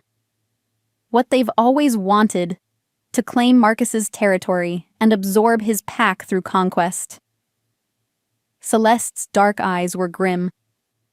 "If they disrupt the ritual now, while the binding is in flux, it could trap everyone in a state of magical instability. They'd be neither human nor wolf, slowly going insane until their bodies gave out completely." The attacking wolves hit Marcus's defensive line like a freight train. The sound of the impact was horrific, snarls and roars and the wet sound of claws finding flesh. But Marcus's wolves were fighting not just for territory or pride, but for the chance at freedom they'd been promised. They held the line with desperate ferocity. "Don't stop," Cade urged her. "Whatever happens, we have to finish this." Arya nodded, pouring more of herself into the spell. The choice matrix was nearly complete now, each thread of possibility woven into the binding's original structure with increasing precision. She could feel the magic wanting to settle into its new pattern, like a key finding its lock. But the distraction of the battle was making it harder to concentrate. Every snarl, every cry of pain pulled at her attention. When she saw Marcus himself engage the Shadowclaw Alpha, a creature that towered over him by at least 3 feet, she nearly lost her grip on the spell entirely. "Focus," Cade commanded, his mental voice cutting through her panic. "Marcus can handle himself. The pack is depending on us." She was about to respond when she felt something else, a new presence entering the battle, but this one felt familiar. Protective. Through her enhanced senses, she watched as a massive gray wolf launched itself at one of the Shadowclaw attackers, moving with lethal grace and precision. Cade's wolf form. "How are you?" she started to ask, then realized what must have happened. Their bond was so strong now that he could maintain his part of the spell, even while his consciousness split between human reasoning and wolf instincts. It should have been impossible. But their connection made it not just possible but natural. With Cade's wolf protecting the circle's perimeter, Arya was able to give the spell her complete attention. The choice matrix clicked into place with an almost audible sound, and suddenly she could feel the binding transforming around the volunteer pack members.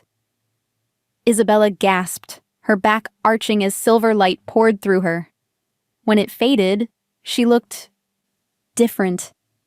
Still beautiful, but more fragile somehow. More human. The predatory grace that had marked her as supernatural was gone, replaced by something softer, but no less appealing. I can't feel my wolf anymore," she said, wonder and loss warring in her voice. "It's really gone." The young man who had chosen the wild was undergoing his own transformation, his human features growing more lupine, even as his eyes lost their human intelligence. When the change was complete, he would be a true wolf, noble and wild, but incapable of the complex malice that had marked his cursed existence. The older woman's transformation was subtler, but no less profound. She looked the same physically, but Arya could sense the difference in her magical signature. The binding was still there, but reshaped, offering her control over her shifts while building in safeguards that would prevent her from harming innocents. "It's working," Arya thought, triumph and exhaustion warring in her chest. The new binding is actually working. But even as the spell completed itself around the volunteers, the battle at the circle's edge was intensifying. Through Cade's wolf senses, she could feel his growing exhaustion, the toll that maintaining both forms was taking on him. Marcus's pack was holding the line, but barely. "We need to end this." Cade's mental voice was strained. "I can't maintain this split much longer." Arya looked around the circle, at the successful transformations of the volunteers, at Celeste maintaining her position despite the chaos around them, at Marcus still locked in deadly combat with the Shadowclaw Alpha. An idea began to form in her mind, dangerous, possibly suicidal, but potentially effective. "Celeste," she called out, "what would happen if I extended the choice matrix to the attacking pack?" The older woman's eyes widened with shock. "Arya, number. They're not part of the original binding. Trying to force the magic onto them could what? Could kill you. The spell wasn't designed to handle that much additional magical load. But it might work? It might. But the risk is mine to take." Arya looked toward where Marcus was locked in combat, blood streaming from dozens of wounds. His pack was outnumbered and outmatched. Without intervention, they would all die, and the successful transformations would die with them. "You're not doing this alone," Cade said firmly, his wolf form breaking away from its current battle to return to the circle. The transformation back to human form was swift but obviously exhausting. She could see him wavering on his feet as he pressed his hand to hers once again. Together, she agreed. Drawing on reserves of power she didn't know she possessed, Arya reached out with the choice matrix, extending it beyond the original binding to encompass the attacking wolves. The magic fought her every step of the way. These creatures weren't part of the original spell structure, and forcing them into the pattern was like trying to fit square pegs into round holes. But gradually, impossibly, it began to work. The Shadowclaw Alpha, locked in combat with Marcus, suddenly froze as the choice matrix settled around him. His massive form shuddered, and for a moment Arya thought she had killed him. Then his eyes, which had been burning with mindless rage, cleared with something approaching sanity. "Choose," the spell whispered to him, and to all his pack members. "Choose what you want to become." The Alpha looked around the battlefield, seeing his pack members frozen in similar moments of decision. When his gaze settled on Arya, there was no longer mindless hunger in his expression, just exhaustion and a kind of desperate gratitude. "Enough," he said, his mental voice carrying to everyone present. "I choose peace." One by one, his pack members began to make their choices. Some chose humanity, their massive forms shrinking and softening as their wolf natures were severed. Others chose the wild, their human reasoning fading as they became true animals. A few chose the modified binding, accepting the constraints in exchange for controlled duality. But the Alpha chose something different. "I choose to rest," he said simply, and began to fade. Not dying exactly, but releasing his hold on existence, allowing himself to simply stop being. It was what Marcus had said he wanted, the option to lay down the burden of centuries and find peace at last. As the last of the Shadowclaw pack completed their transformations, Arya felt the spell finally settle into stability. The choice matrix was complete, integrated seamlessly with the original binding, offering freedom and consequences in equal measure. She collapsed. The magical exhaustion hit her like a physical blow, draining every ounce of strength from her body. But before she could hit the ground, Cade's arms were around her, holding her against his chest as she trembled with the aftershocks of channeling so much power. "Is it over?" she whispered against his throat. "It's over," he confirmed, his voice warm with relief and pride. "You did it, Arya. You actually did it." Around them, the transformed wolves were picking themselves up, examining their new existences with wonder and gratitude. Those who had chosen humanity looked dazed but peaceful. Those who had chosen the wild were already beginning to drift toward the tree line, drawn by instincts that were now purely animal. Those who had accepted the modified binding stood somewhere between, testing their newfound control with careful shifts between forms. Marcus approached the circle slowly, his expensive clothes torn and bloodied, but his expression filled with something Arya had never seen there before. Hope. It worked, he said, wonder coloring his voice. After 3 centuries, we finally have a choice. What will you choose? Arya asked. Marcus was quiet for a long moment, looking around at his transformed pack, at the peaceful resolution of a conflict that had raged for decades, at the possibility of a future that held something besides endless violence and regret. I think, he said slowly, I'll choose to live. Properly this time. Chapter 6. New Beginnings.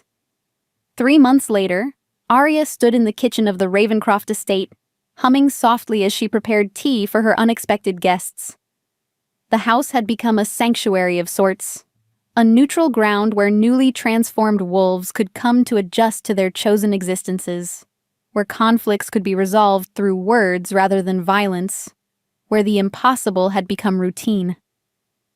You're glowing again, Kate observed from the doorway, his storm-gray eyes warm with affection and amusement. Arya looked down at herself, unsurprised to see the soft silver light that had become her constant companion since the night of the Great Transformation. It's getting stronger. Because you're getting stronger.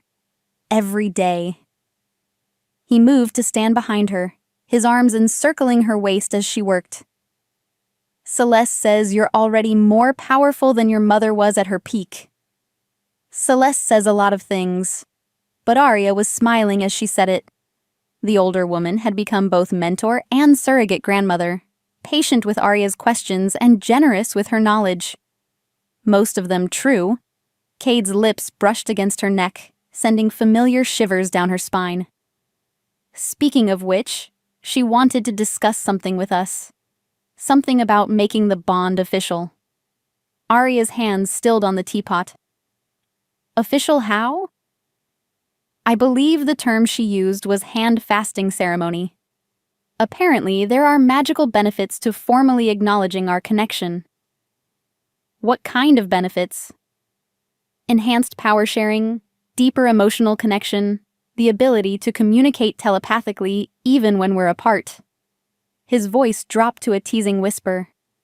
And according to Marcus, it makes the physical side of things considerably more intense. Arya's cheeks flushed, but before she could respond, a knock at the front door interrupted them. She could sense their visitor through her enhanced awareness. Familiar, welcome, but tinged with nervous excitement. That's Isabella, she said, moving toward the front hall. She sounded urgent when she called. They found Isabella on the front porch, looking radiantly human in a sundress and sandals that would have been impossible when she'd been bound by the curse. Her dark hair caught the afternoon light like silk, and her smile was the kind of brightness that could power small cities. Arya, Cade, I have news. She practically bounced on her toes with excitement. I'm engaged! Engaged? Arya's eyes widened. To whom? When? How? His name is Thomas. He's a literature professor at the local college. I met him at the library where I've been volunteering. He's kind and gentle and completely human. And when I told him about my unusual past, he said it didn't matter because he loves who I am now. Isabella's joy was infectious, and Arya found herself grinning as she pulled the other woman into a hug. That's wonderful. When's the wedding? Next spring, and I want to ask. Isabella's expression grew suddenly shy. Would you consider performing the ceremony? As a Ravencroft witch, you have the authority to officiate magical unions, and after everything you've done for me, I'd be honored, Arya said, surprised by how much she meant it. The idea of using her abilities to celebrate love rather than just resolve conflicts felt like a natural evolution of her role. There's more. Isabella continued, her excitement bubbling over again. 3 of the others who chose humanity have also found partners. We're starting to think there's something about the transformation that makes us more attractive to potential mates. Or maybe, Cade suggested with a smile, freedom looks good on you. They spent the afternoon catching up, sharing stories about the various pack members' new lives. The reports were universally positive. Those who had chosen humanity were adapting well to mortal existence. Those who had chosen the wild were thriving in their natural forms, and those who had accepted the modified binding were finding ways to balance both sides of their nature. Even Marcus had found his footing. He'd chosen to retain his dual nature, but had used his centuries of accumulated wealth to establish a foundation dedicated to helping supernatural beings integrate into human society. It was fulfilling work that gave him purpose beyond mere survival. As Isabella prepared to leave, she paused at the door, her expression growing serious. There's something else. Something you should know. What is it? Arya asked, immediately alert. There are rumors. Other supernatural communities have heard about what you did here, about your ability to modify magical bindings and resolve seemingly impossible conflicts. They're starting to reach out. Reach out how? Requests for help. A vampire coven in New Orleans is dealing with a blood curse that's driving them to madness. A pack of Celtic Fae in Scotland are trapped in the human realm by a binding gone wrong. A community of shapeshifters in the Pacific Northwest are being hunted by something they can't identify. Arya felt Cade's tension increase, his protective instincts flaring at the idea of her taking on additional magical challenges. But underneath the concern, she sensed something else. Pride. He was proud of what she'd accomplished, proud of the difference she was making. They want me to help them, she said slowly. They want the Ravencroft witch who rewrote the laws of magical binding. Isabella corrected. They want the woman who gave an entire pack the gift of choice. After Isabella left, Arya and Cade walked through the estate's gardens, her mother's carefully tended herbs now growing with supernatural abundance under her care. The evening air was sweet with the scent of lavender and roses, and somewhere in the distance, she could hear the song of wolves who had chosen to remain wild, their voices raised in harmonies that spoke of contentment rather than hunting calls. You're thinking about it, Cade said, about helping the others. Of course I am. How could I not? Arya stopped beside her mother's memorial garden, a small grove of white roses she'd planted in Elena's honor. If I have the power to help them, don't I have the responsibility to try? Not if it puts you in danger. Everything we do puts us in danger. That's the nature of power. It comes with risks. She turned to face him, taking his hands in hers. But we don't have to face those risks alone. We? You don't think I'd take on supernatural conflict resolution without my anchor, do you? Without my mate? The word still felt new on her tongue, but it fit perfectly. Cade's smile was soft and fierce at the same time. In that case, I suppose we should start making preparations. If we're going to be traveling to help other supernatural communities, we'll need to establish some kind of base of operations. Create a network of contacts. Are you suggesting we go into business? I'm suggesting we formalize what we're already doing. Create an official organization dedicated to resolving supernatural conflicts through diplomacy and magic, rather than violence. The idea had appeal. Arya could imagine it. A network of mediators and magical practitioners working together to solve problems that conventional authorities couldn't even acknowledge existed. It would be challenging work, occasionally dangerous, but also incredibly meaningful. We'd need allies, she mused. Celeste would probably agree to serve as a consultant, and Marcus has connections throughout the supernatural community. Isabella and some of the others might be interested in helping too, especially those who chose the modified binding. They'd understand both sides of supernatural conflicts better than most. It could work. Excitement was building in her chest, the same feeling she'd had the night they'd transformed the binding. We could actually make a difference. We already are making a difference, Cade pointed out. But yes, we could make a bigger one. They spent the rest of the evening planning, their conversation ranging from practical concerns like funding and legal structures to larger questions about their role in the supernatural community. By the time they went to bed, they had the rough outline of what would eventually become the Ravencroft Institute for Supernatural Mediation. But first, there was the matter of the handfasting ceremony. A week later, under the full moon, Arya and Cade stood in the same circle where they'd transformed the binding, surrounded by friends, both human and supernatural. Celeste officiated, her voice carrying clearly across the assembled witnesses as she spoke the ancient words that would formally acknowledge their bond. Do you, Cade Thornfield, last of your line, accept Arya Ravencroft as your true mate, your magical anchor, your partner in all things from this day forward? I do, Cade replied, his voice steady despite the emotion Arya could feel radiating from him through their connection.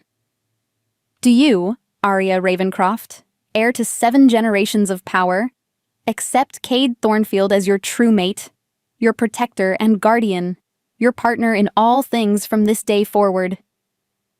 I do, Arya said, the words carrying more weight than any vow she'd ever spoken. Then by the power of the ancient laws, by the blessing of the elements, and by the witness of this gathered community, I pronounce you bonded in the sight of magic and nature. What has been joined here cannot be sundered by mortal means. The moment Celeste finished speaking, power erupted between them. But this time, instead of the wild, uncontrolled energy of their first connection, it was warm and golden, and perfectly controlled. Arya could feel Cade's presence in her mind more clearly than ever before, could sense his emotions as if they were her own. Hello, wife. His mental voice was amused and tender. Hello, husband, she replied, marveling at how right the word felt. The celebration lasted until dawn, with Marcus regaling everyone with stories of ancient handfasting ceremonies he'd witnessed, Isabella and her fiancé announcing their decision to have their own ceremony at the estate, and even some of the transformed wolves who had chosen the wild making appearances at the edge of the gathering. As the sun rose over the Ravencroft estate, Arya stood in the garden with her husband's arms around her, watching their guests slowly disperse. In the distance, she could see Celeste settling in for a nap in her favorite chair on the front porch. Marcus was deep in conversation with several pack members about plans for the Foundation. Isabella and Thomas were walking hand in hand toward his car, already making plans for their spring wedding. Any regrets? Cade asked, his lips brushing against her ear. Arya considered the question seriously. A year ago, she'd been a quiet librarian with a predictable routine, and no complications beyond deciding what to have for dinner. Now she was a powerful witch married to a werewolf alpha, committed to a life of supernatural conflict resolution that would probably never be boring, and definitely never be safe. None, she said firmly. This is exactly where I'm supposed to be.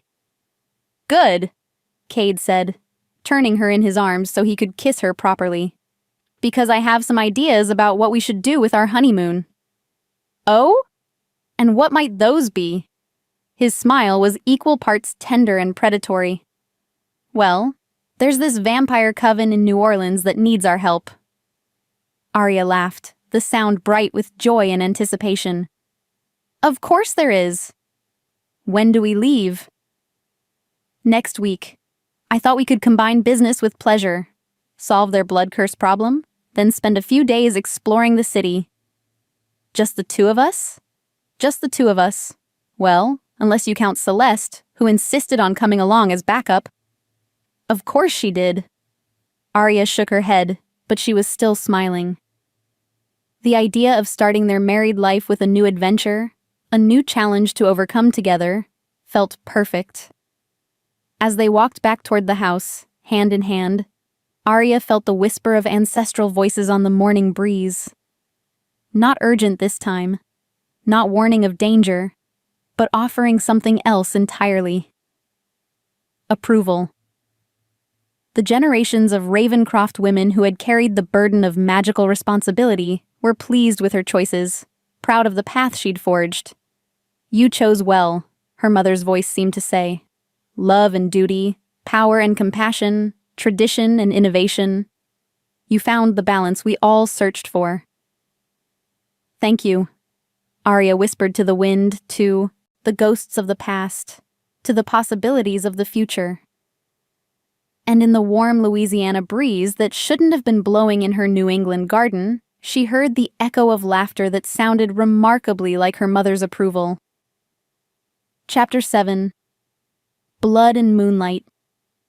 New Orleans in October was a study in contradictions. Sweltering heat that made the air shimmer like water, followed by sudden thunderstorms that turned the streets into rivers. Ancient magic layered over modern commerce. Beauty and decay dancing together in the flickering light of gas lamps that had been converted to electricity, but somehow retained their original mystery.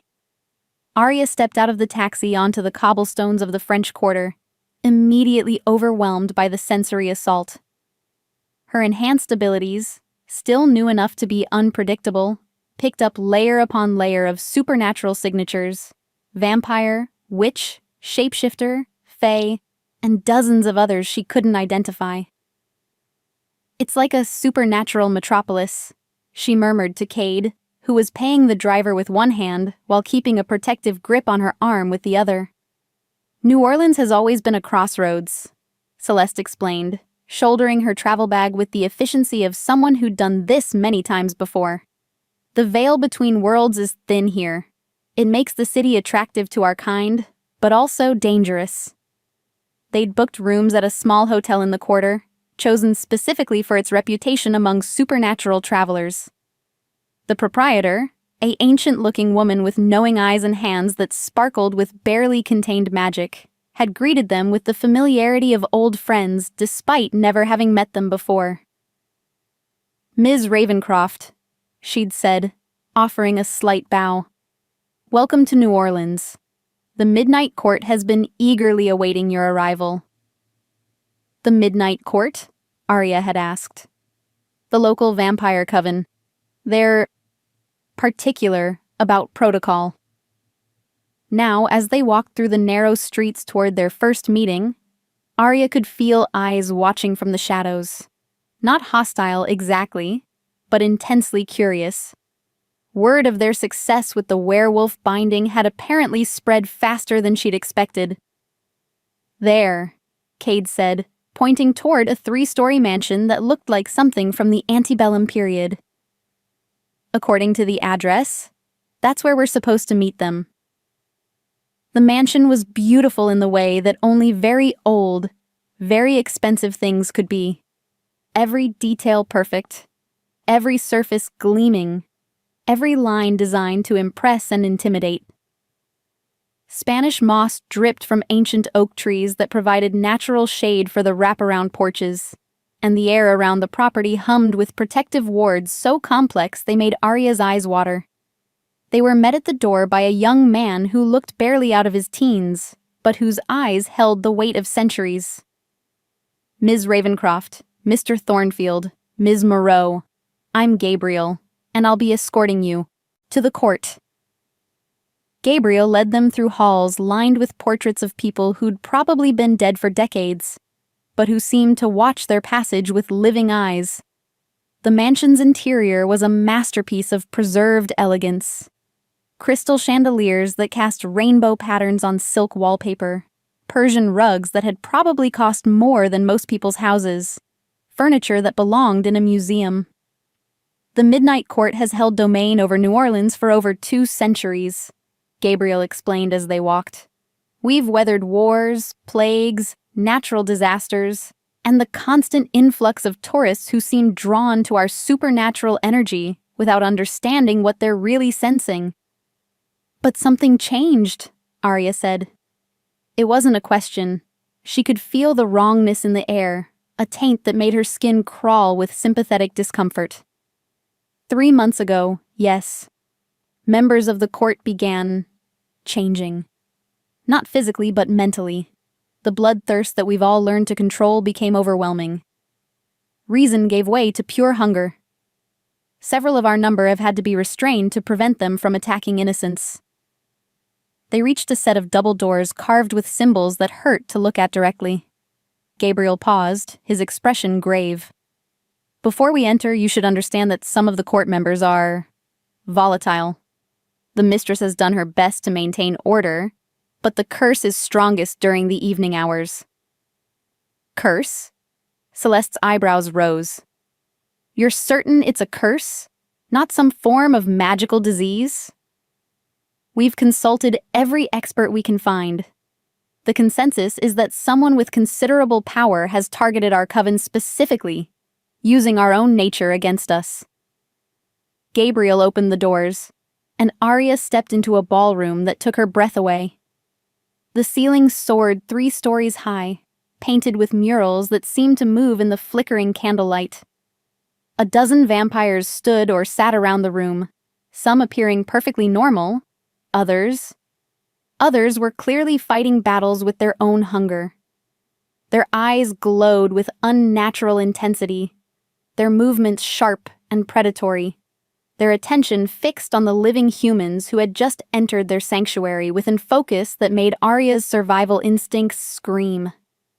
At the center of the room, seated on what could only be described as a throne, was the most beautiful woman Arya had ever seen. She looked to be in her 30s, with platinum blonde hair that fell like silk to her waist, and eyes the color of Arctic ice. When she smiled, her fangs were delicate points of ivory that somehow made her more attractive rather than more threatening. "Welcome," she said, her voice carrying a slight French accent that spoke of genuine old-world origins. "I am Celeste." She paused, glancing at Arya's mentor with amusement. "How interesting. Another Celeste. I am Celeste Dubois, mistress of the Midnight Court." "Lady Dubois," Arya replied, offering a slight bow that felt appropriate for the formal setting. "Thank you for agreeing to meet with us. Thank you for coming. When we heard that the legendary Ravencroft witch had successfully modified one of the oldest bindings in magical history, we knew you were our best hope for resolving this situation." As if summoned by her words, one of the vampires near the far wall suddenly snarled, his human appearance flickering as hunger overwhelmed his control. 2 others moved to restrain him, but not before Arya caught a glimpse of what he was fighting. A bloodlust so intense it was almost visible, like red smoke pouring from his pores. "As you can see," Lady Dubois said with admirable composure, "our situation is becoming untenable. During daylight hours, the curse is manageable, but as evening approaches and our natural vampire instincts strengthen, the artificial hunger becomes overwhelming." "How many are affected?" Cade asked, his protective instincts clearly on high alert as he positioned himself between Arya and the more volatile vampires. "All of us, to varying degrees. Some, like myself, have enough age and power to maintain control through sheer will. Others..." She gestured toward the restrained vampire, who was now being led from the room. "Others are losing themselves entirely." Arya extended her senses, trying to understand the nature of the curse. What she found made her stomach clench with disgust. It was like a spiritual infection, a magical parasite that fed on the vampire's natural bloodlust and amplified it beyond all reason. "It's definitely a curse," she confirmed, "and a particularly vicious one. Whoever cast this understands vampire nature intimately." "Can you break it?" The question came from a vampire who looked like he belonged on the cover of a romance novel. Tall, dark, and devastatingly handsome, but with desperation lurking behind his perfect features. "Possibly, but I'll need to understand how it was cast, what anchor is being used to maintain it, and..." Arya paused, sensing something else layered within the curse structure. There's something else. Something personal about this.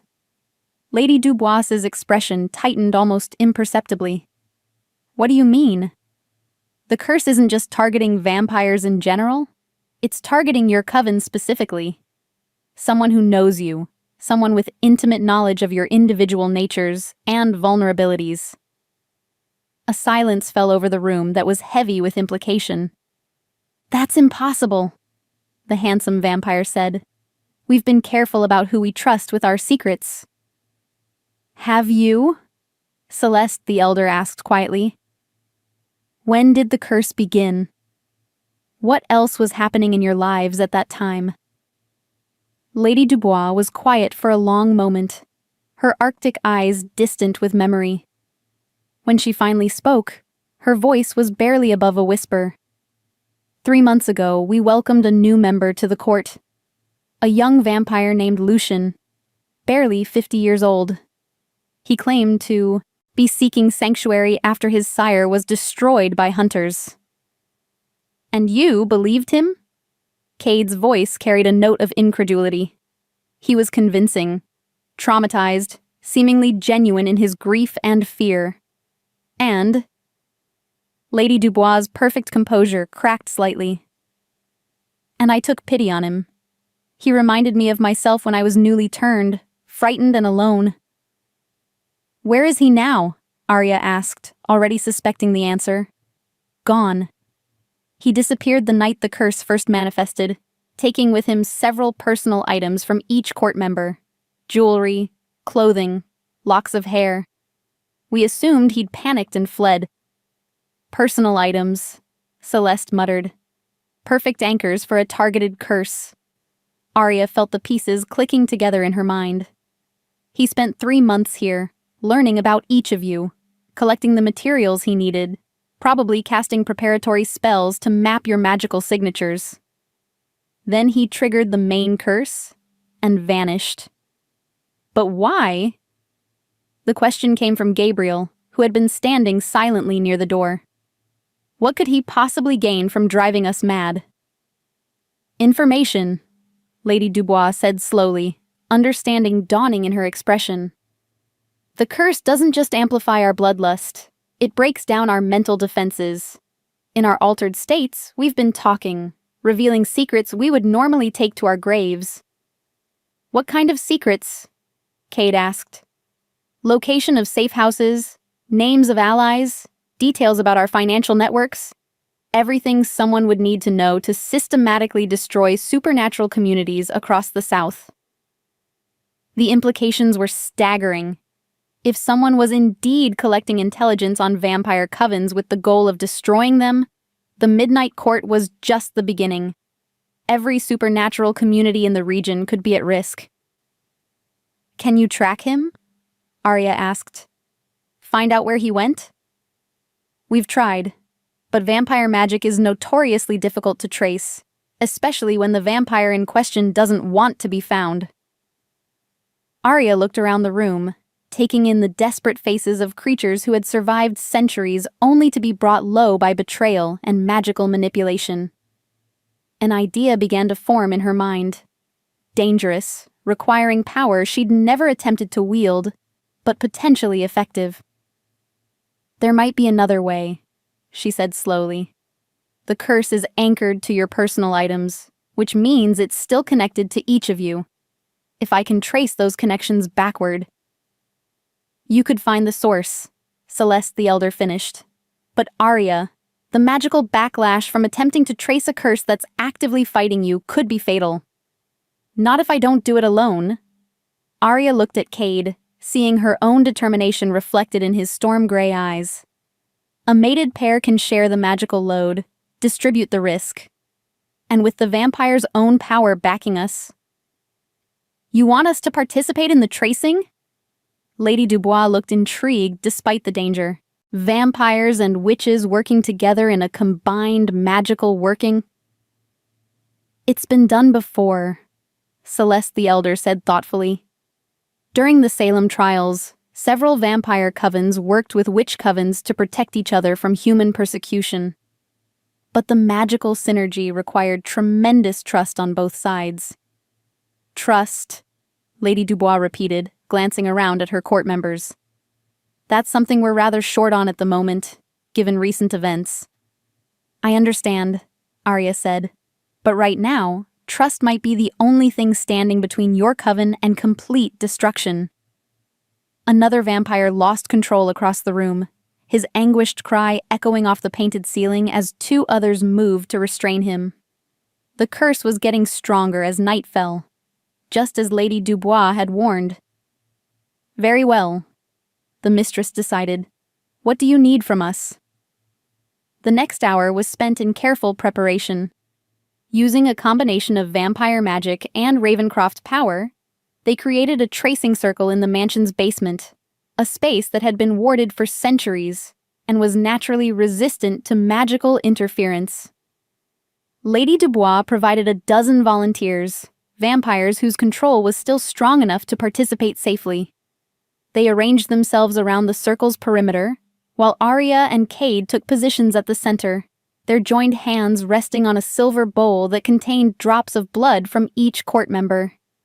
Remember, Celeste the Elder cautioned from her position as magical anchor. We're not trying to break the curse directly. We're just following its connections back to their source. Don't engage with whatever defenses we might encounter. Observe, record, and withdraw. And if we find Lucien? Cade asked.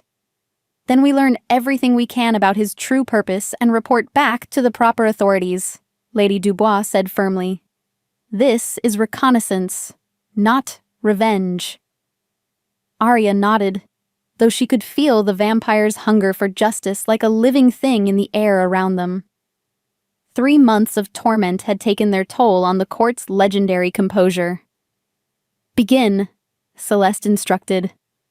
Arya pressed her palms against the silver bowl and reached for the curse's anchor points. The moment her power touched the magical construct, pain exploded through her skull like lightning.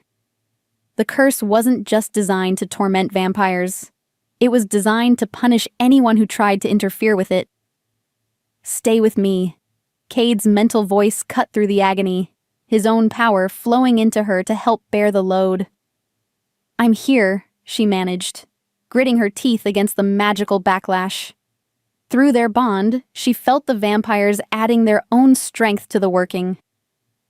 Vampire magic was different from witch magic, colder, more primal, focused on survival rather than transformation. But it complemented her abilities perfectly, providing the raw power needed to push through the curse's defenses. The connections began to reveal themselves, silver threads leading away from the mansion, out of New Orleans, north toward Mississippi, Arya gasped. He's in Mississippi, some kind of plantation house, but it's been converted into... The image was unclear, shifting like something seen through water. A research facility? No, that's not right. It's... The vision suddenly snapped into focus, and what she saw made her blood run cold. It's a prison, she whispered. A prison for supernatural creatures. Through the magical connection, she could see them.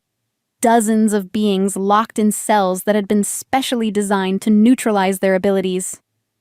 Vampires in chambers flooded with artificial sunlight.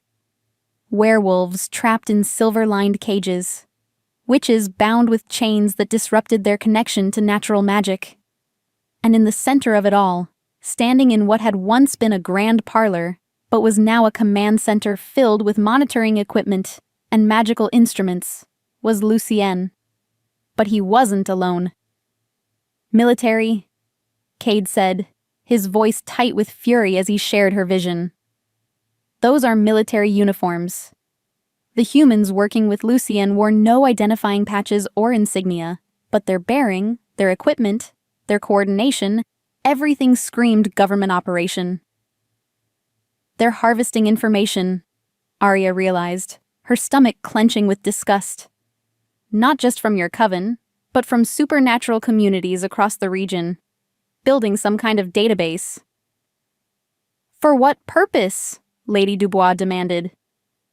Weaponization, Celeste the Elder said grimly. If the human government has decided that supernatural beings pose a national security threat. She didn't need to finish the sentence. They all understood the implications.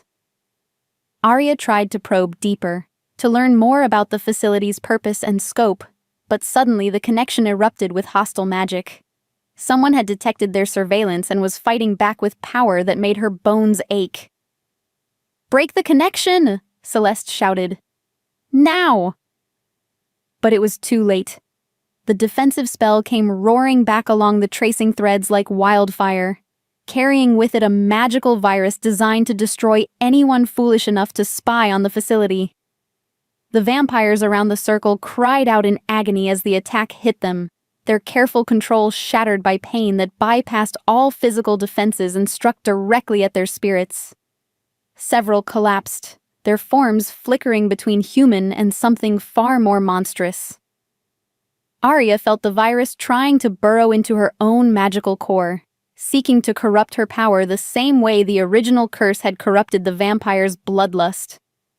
But her bond with Cade provided an anchor, a stable point of reference that the attack couldn't quite reach. "Together," he said, his mental voice steady despite the magical chaos erupting around them. "Together," she agreed. They turned their combined power inward, not trying to fight the virus directly, but rather creating a purifying field around themselves and extending it outward to encompass the vampire circle. Where their joined magic touched the hostile spell, it began to break down, its malevolent programming unable to maintain coherence in the face of their united strength. One by one, the vampires stopped screaming. The magical attack faded, leaving behind only the original curse. Weakened now, its anchor points disrupted by the failed defensive spell. "Is everyone all right?" Lady Dubois asked, helping Gabriel to his feet. "Battered but intact," the young vampire replied, his voice shaky but determined.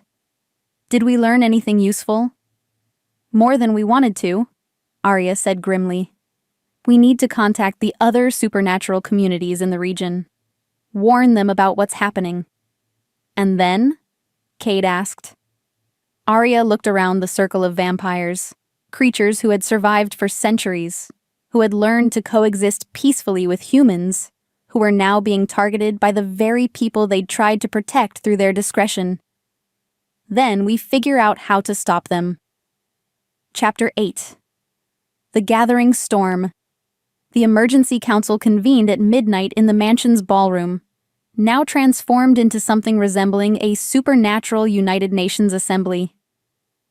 Representatives from every major supernatural community within a 500-mile radius had answered Lady Dubois' urgent summons, creating the largest gathering of its kind in over a century. Arya stood at the front of the room, beside a detailed map of the southeastern United States, dozens of red pins marking locations where supernatural communities had reported recent troubles. The pattern was undeniable. Someone was systematically targeting every non-human group in the region. "The facility in Mississippi is just the tip of the iceberg," she explained to the assembled crowd. "Our tracing revealed at least 3 other similar installations, plus mobile units that appeared to be conducting field research." A murmur of concerned voices rippled through the audience. Vampires sat beside werewolves who shared space with witches, fae, and shapeshifters of every description. Under normal circumstances, many of these groups would be actively hostile to each other. Tonight, they were united by a common threat. "What do they want with us?" The question came from Elena Blackthorne, alpha of a Louisiana werewolf pack that had already lost 2 members to mysterious disappearances. "We've kept the peace for generations. We don't interfere with human affairs."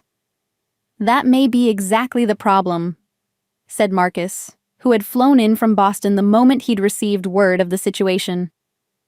"To a certain type of human mindset, our very existence is a threat that needs to be contained. Or eliminated," added Dr. Sarah Chen. a witch who served as the supernatural community's primary liaison with sympathetic humans in the medical profession. The research we witnessed suggests they're not just gathering intelligence, they're looking for weaknesses, ways to neutralize our abilities permanently. Cade stepped forward, his expression grim. The question is, what do we do about it? We fight, snarled Viktor Kozlov, a massive Russian shapeshifter whose clan controlled territory along the Texas-Louisiana border. They want a war? We give them a war. And prove their point about us being dangerous? Lady Dubois' voice cut through the growing murmur of agreement with surgical precision. That's exactly what they want. An excuse to escalate from covert operations to open persecution. So we do nothing? Victor's form shimmered slightly, his bare nature showing through his human appearance. We let them pick us off one by one? We gather evidence, Arya said firmly. We document what they're doing, build an undeniable case, and present it to the human authorities who don't know this program exists. You assume such authorities exist, observed Madame Evangeline, the ancient fae who served as New Orleans' supernatural arbiter. Her voice carried the musical quality of wind chimes, but her words were sharp as knives. Humans have a remarkable capacity for willful blindness when it serves their interests. Then we make them see. Celeste the Elder rose from her seat near the back of the room, her presence commanding immediate attention. But first, we need to rescue the prisoners being held at that facility. The statement sent a shockwave through the assembly. Mounting a rescue operation would require cooperation between groups that had barely tolerated each other's existence for centuries. The logistical challenges alone, Dr. Chen began, are manageable, interrupted Captain James Morrison, a vampire who had served in 3 different human military conflicts before his turning. I've analyzed the facility's security based on Ms. Ravencroft's reconnaissance. It's designed to contain supernatural beings, not to repel a coordinated assault by multiple species working together. You're talking about an act of war, Elena pointed out. Once we attack a human government facility, there's no going back to the shadows. The shadows are no longer an option, Marcus said quietly. They've already declared war on us. The only question is whether we fight back or simply wait to die. Arya felt the weight of dozens of gazes settling on her. Somehow, without seeking it, she had become the de facto leader of this unprecedented alliance. The Ravencroft name carried authority in supernatural circles, but the responsibility felt overwhelming. If we do this, she said slowly, we do it right. No unnecessary casualties, human or supernatural. We go in, we get our people out, and we gather enough evidence to expose the entire program. And if we encounter resistance, Victor asked, we defend ourselves, but we don't become the monsters they claim we are. The debate continued for hours, with representatives from each community weighing the risks and benefits of direct action versus continued hiding. But gradually a consensus emerged. They were already under attack, whether they acknowledged it or not. The only choice was between fighting back and waiting to be destroyed piecemeal. Plans began to take shape. The vampires would provide reconnaissance and infiltration capabilities.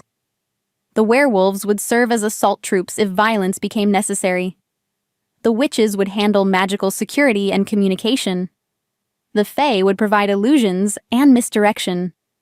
The various shapeshifter clans would offer their unique abilities as needed. It should have been chaos. Too many different cultures, too many conflicting agendas. Instead, it was like watching a symphony orchestra find its rhythm. Each group naturally fell into roles that complemented their abilities while supporting the overall mission. We'll need someone to coordinate the operation, Captain Morrison observed as the basic structure took shape. I'll do it, Arya said, ignoring the sharp look Cade gave her. Absolutely not, her husband said firmly. "You're too valuable to risk in a direct assault. If something happens to you, then Marcus can take over. Or Celeste. Or any of a dozen others here who have the experience and authority needed."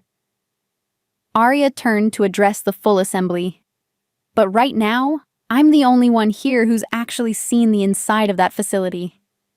I'm the only one who knows the layout, the security systems, the locations of the prisoner cells." "She's right," Lady Dubois said reluctantly. "Much as I dislike putting our most powerful asset at risk, her knowledge of the facility is irreplaceable."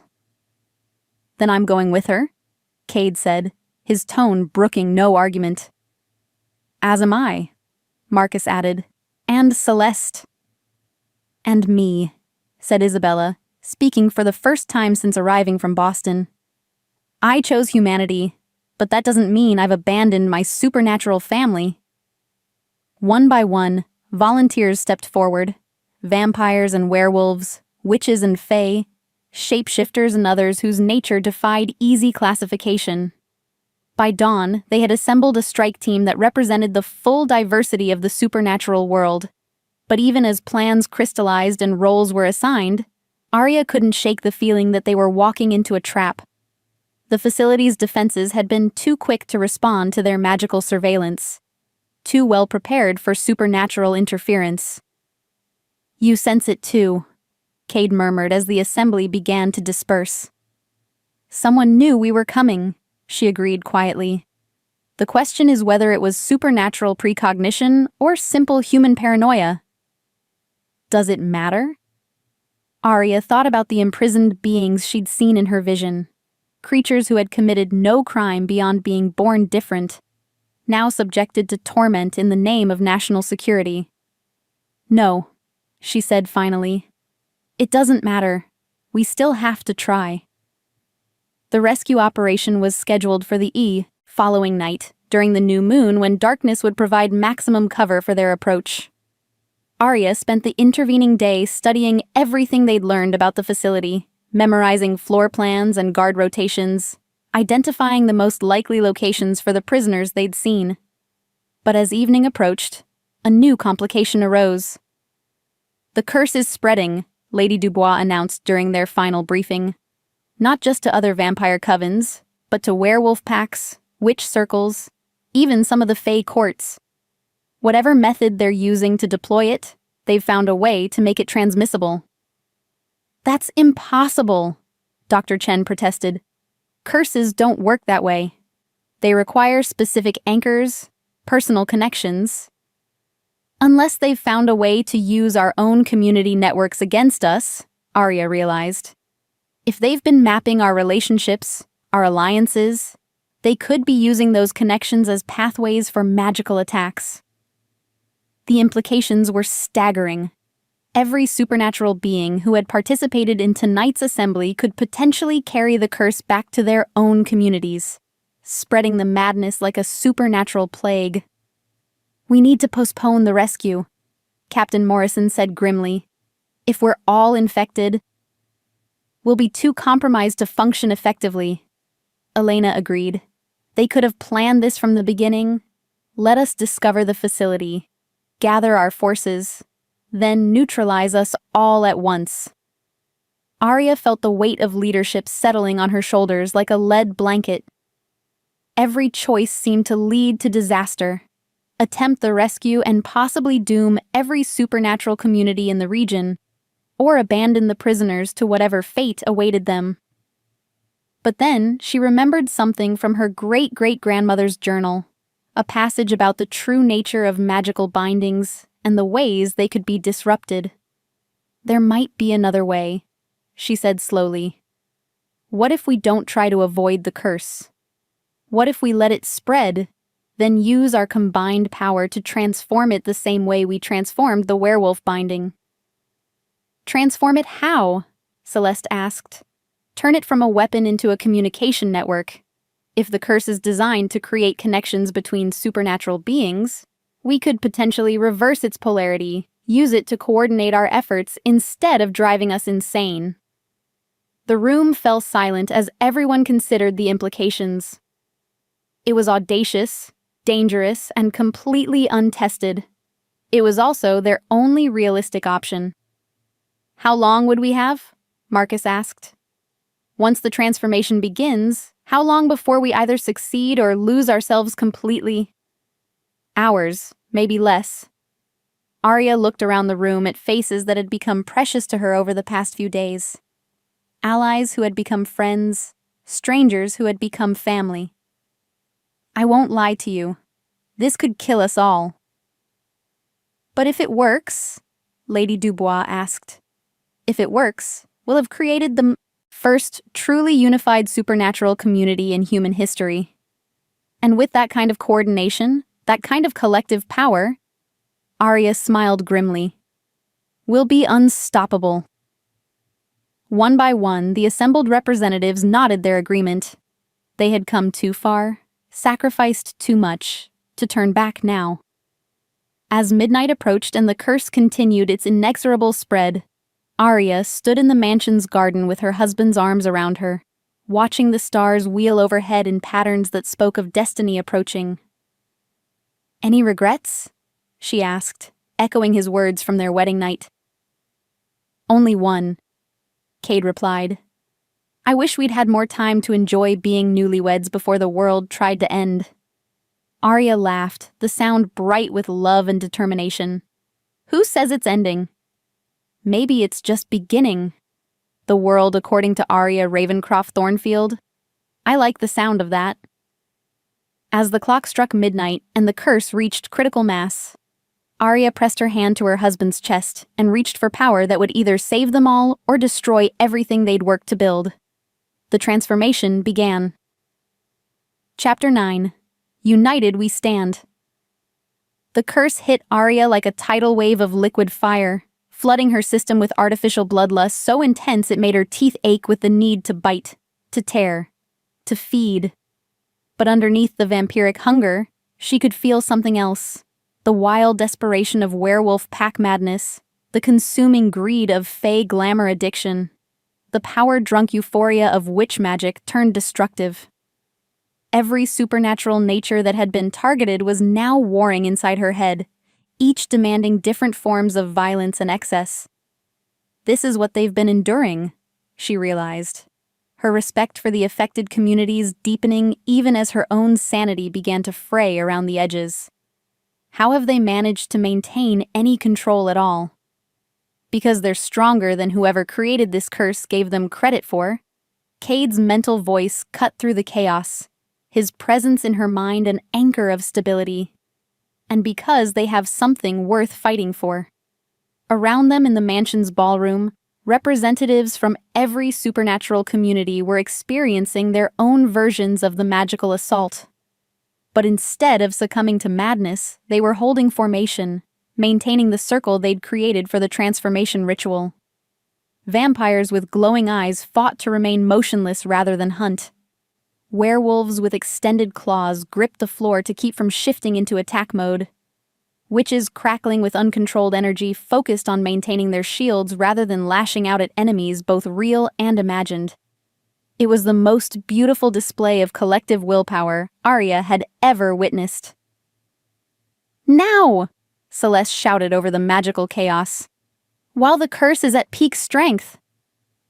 Arya reached for the transformation pattern she and Cade had developed, the theoretical framework for turning destructive magic into constructive purpose. But instead of working on a single binding affecting one species, they were now attempting to reshape a curse that targeted every major supernatural type simultaneously. The magical mathematics alone should have been impossible. But impossibility, Arya had learned, was just another word for hasn't been tried by a Ravencroft yet. She pressed her joined hands with Cade against the ritual circle's focal point and poured everything she had into the transformation. Not just her own power, but the strength flowing through their mate bond. The accumulated wisdom of 7 generations of Ravencroft witches. The protective instincts of the Thornfield bloodline. And slowly, impossibly, the curse began to change. The artificial bloodlust that had been driving vampires to madness transformed into a supernatural communication network, allowing instant mental contact across vast distances. The pack madness affecting werewolves became a coordination system that let entire packs move and think as one. The Fey glamour addiction turned into an ability to share illusions and create collective experiences. The witch power hunger became a method for pooling magical resources across multiple practitioners. Instead of isolation and madness, the curse now fostered connection and cooperation. "It's working," Marcus said, wonder coloring his voice as he experienced mental contact with werewolf packs across 3 states. "I can sense every supernatural being within 500 miles. "More than that," Lady Dubois added, her vampire senses now networked with Fey courts and witch circles. "I can feel their intentions, their emotions. There's no way for anyone to hide hostile intent from the network." Through her own connection to the transformed curse, Arya could sense the prisoners at the Mississippi facility.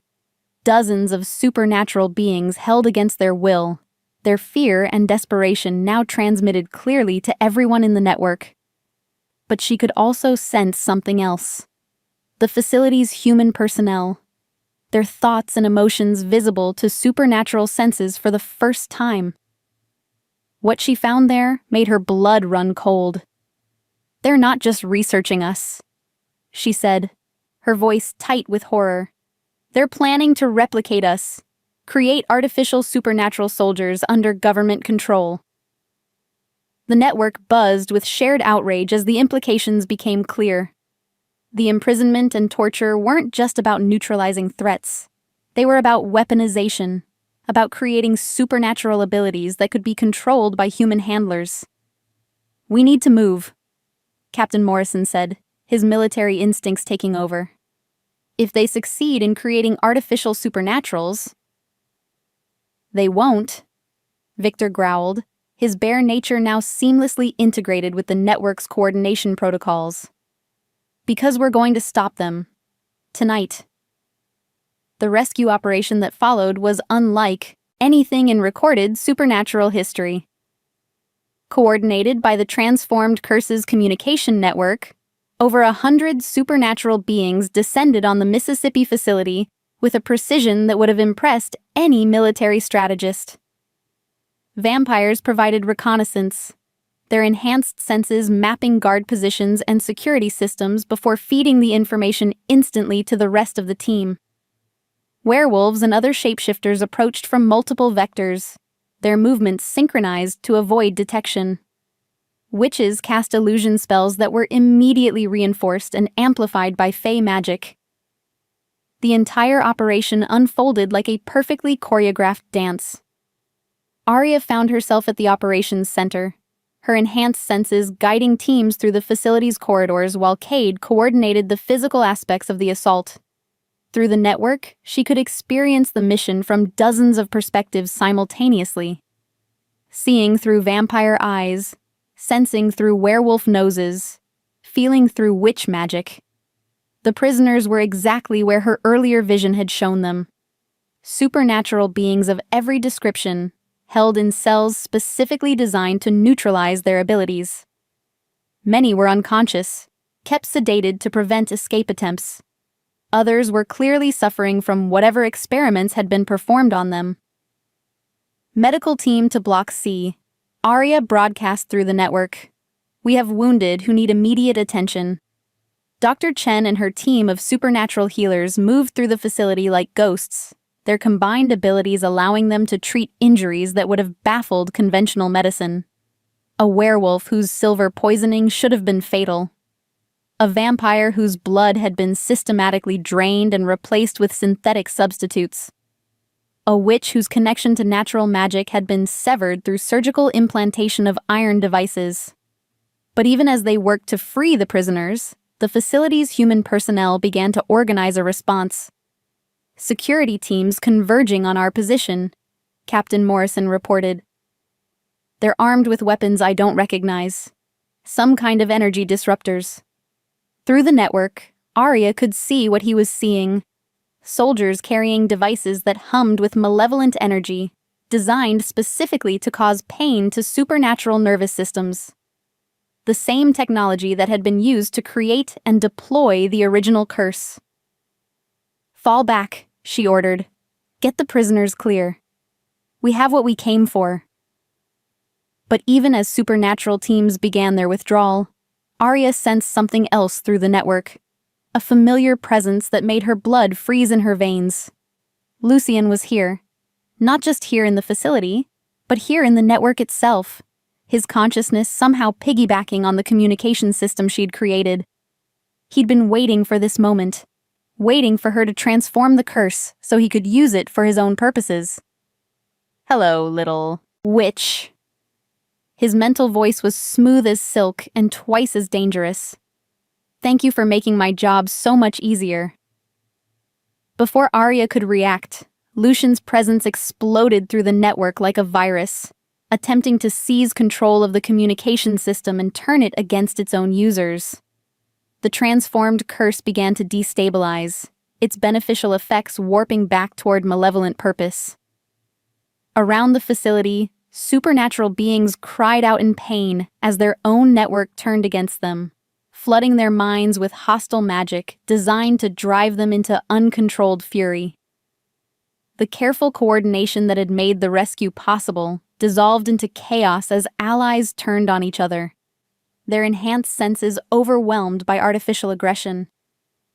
"He's trying to turn us into weapons," Cade realized, his own struggle to maintain control evident through their bond. The whole network was a trap. "No," Arya said firmly, drawing on reserves of power she didn't know she possessed. "The network is ours, and I'm not letting him have it."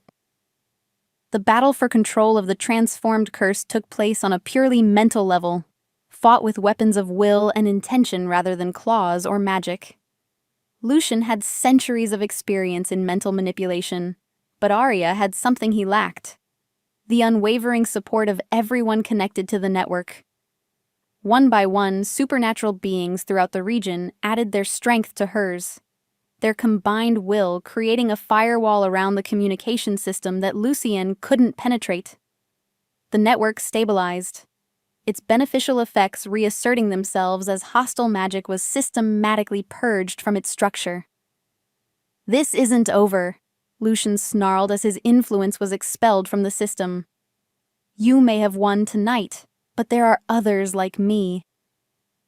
Others who understand that supernatural beings are too dangerous to be allowed to exist free." "Then we'll be ready for them," Arya replied calmly. "All of us, together."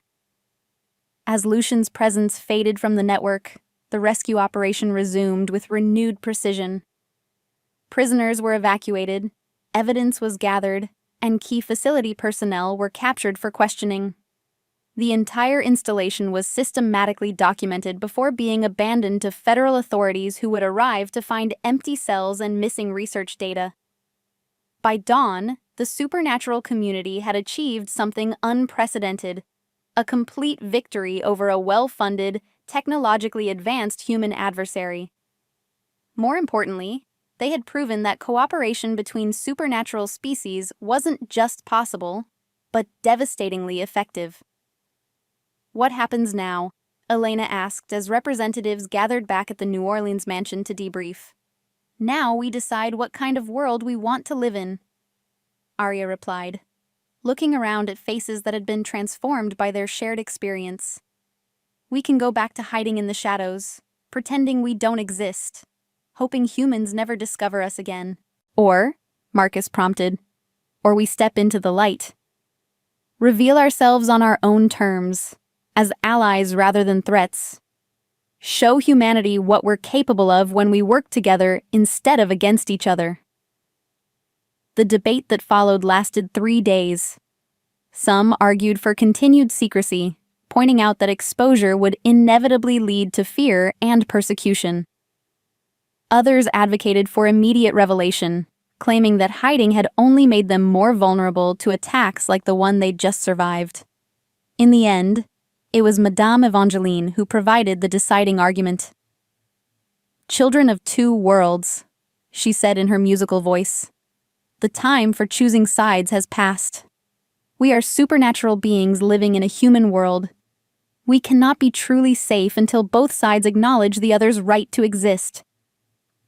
The revelation was planned for 6 months later, during the spring equinox when natural magic would be at its strongest. Representatives from every major supernatural community would appear simultaneously in major cities around the world, demonstrating their abilities while emphasizing their commitment to peaceful coexistence.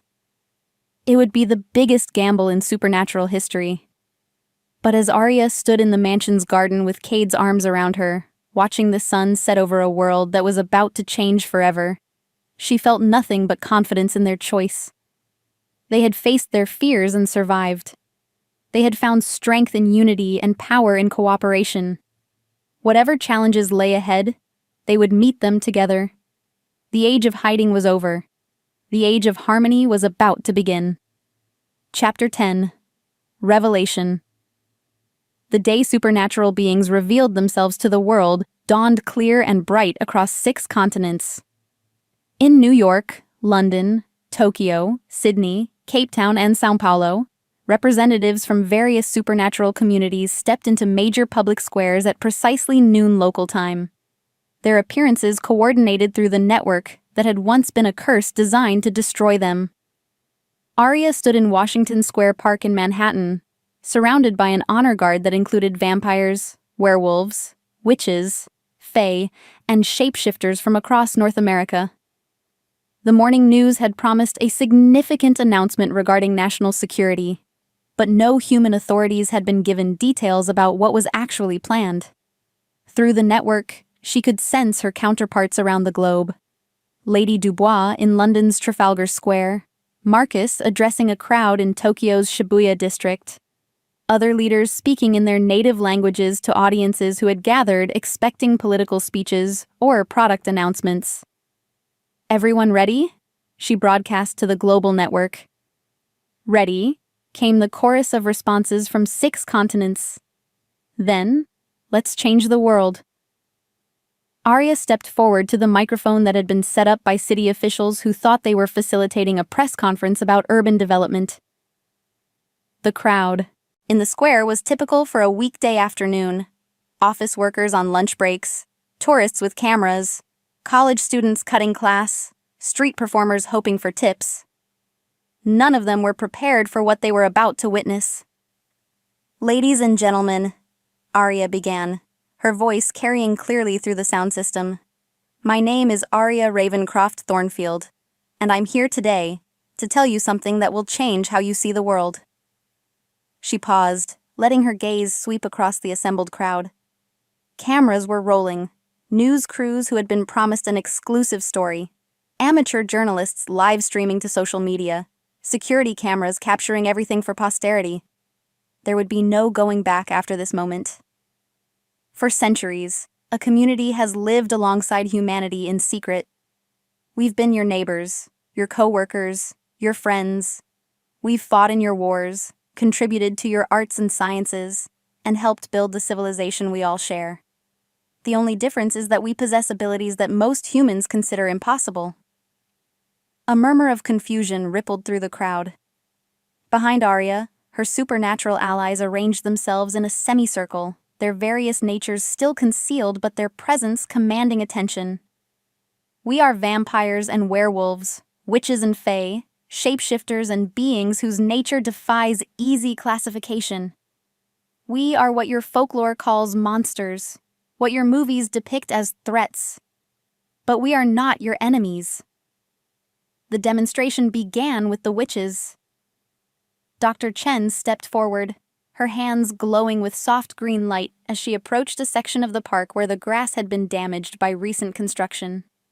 Where her fingers touched the earth, new growth exploded upward. Flowers blooming in seconds, trees sprouting from bare soil, grass spreading like a verdant carpet. The crowd gasped, some stepping back instinctively while others pushed forward to get a better view. "We are healers," Arya continued, "capable of mending what is broken, nurturing what is sick, bringing life where there was only death. Lady Dubois' voice echoed across London as she addressed her own crowd. We are guardians, watching over humanity during the dark hours, protecting you from dangers you never knew existed.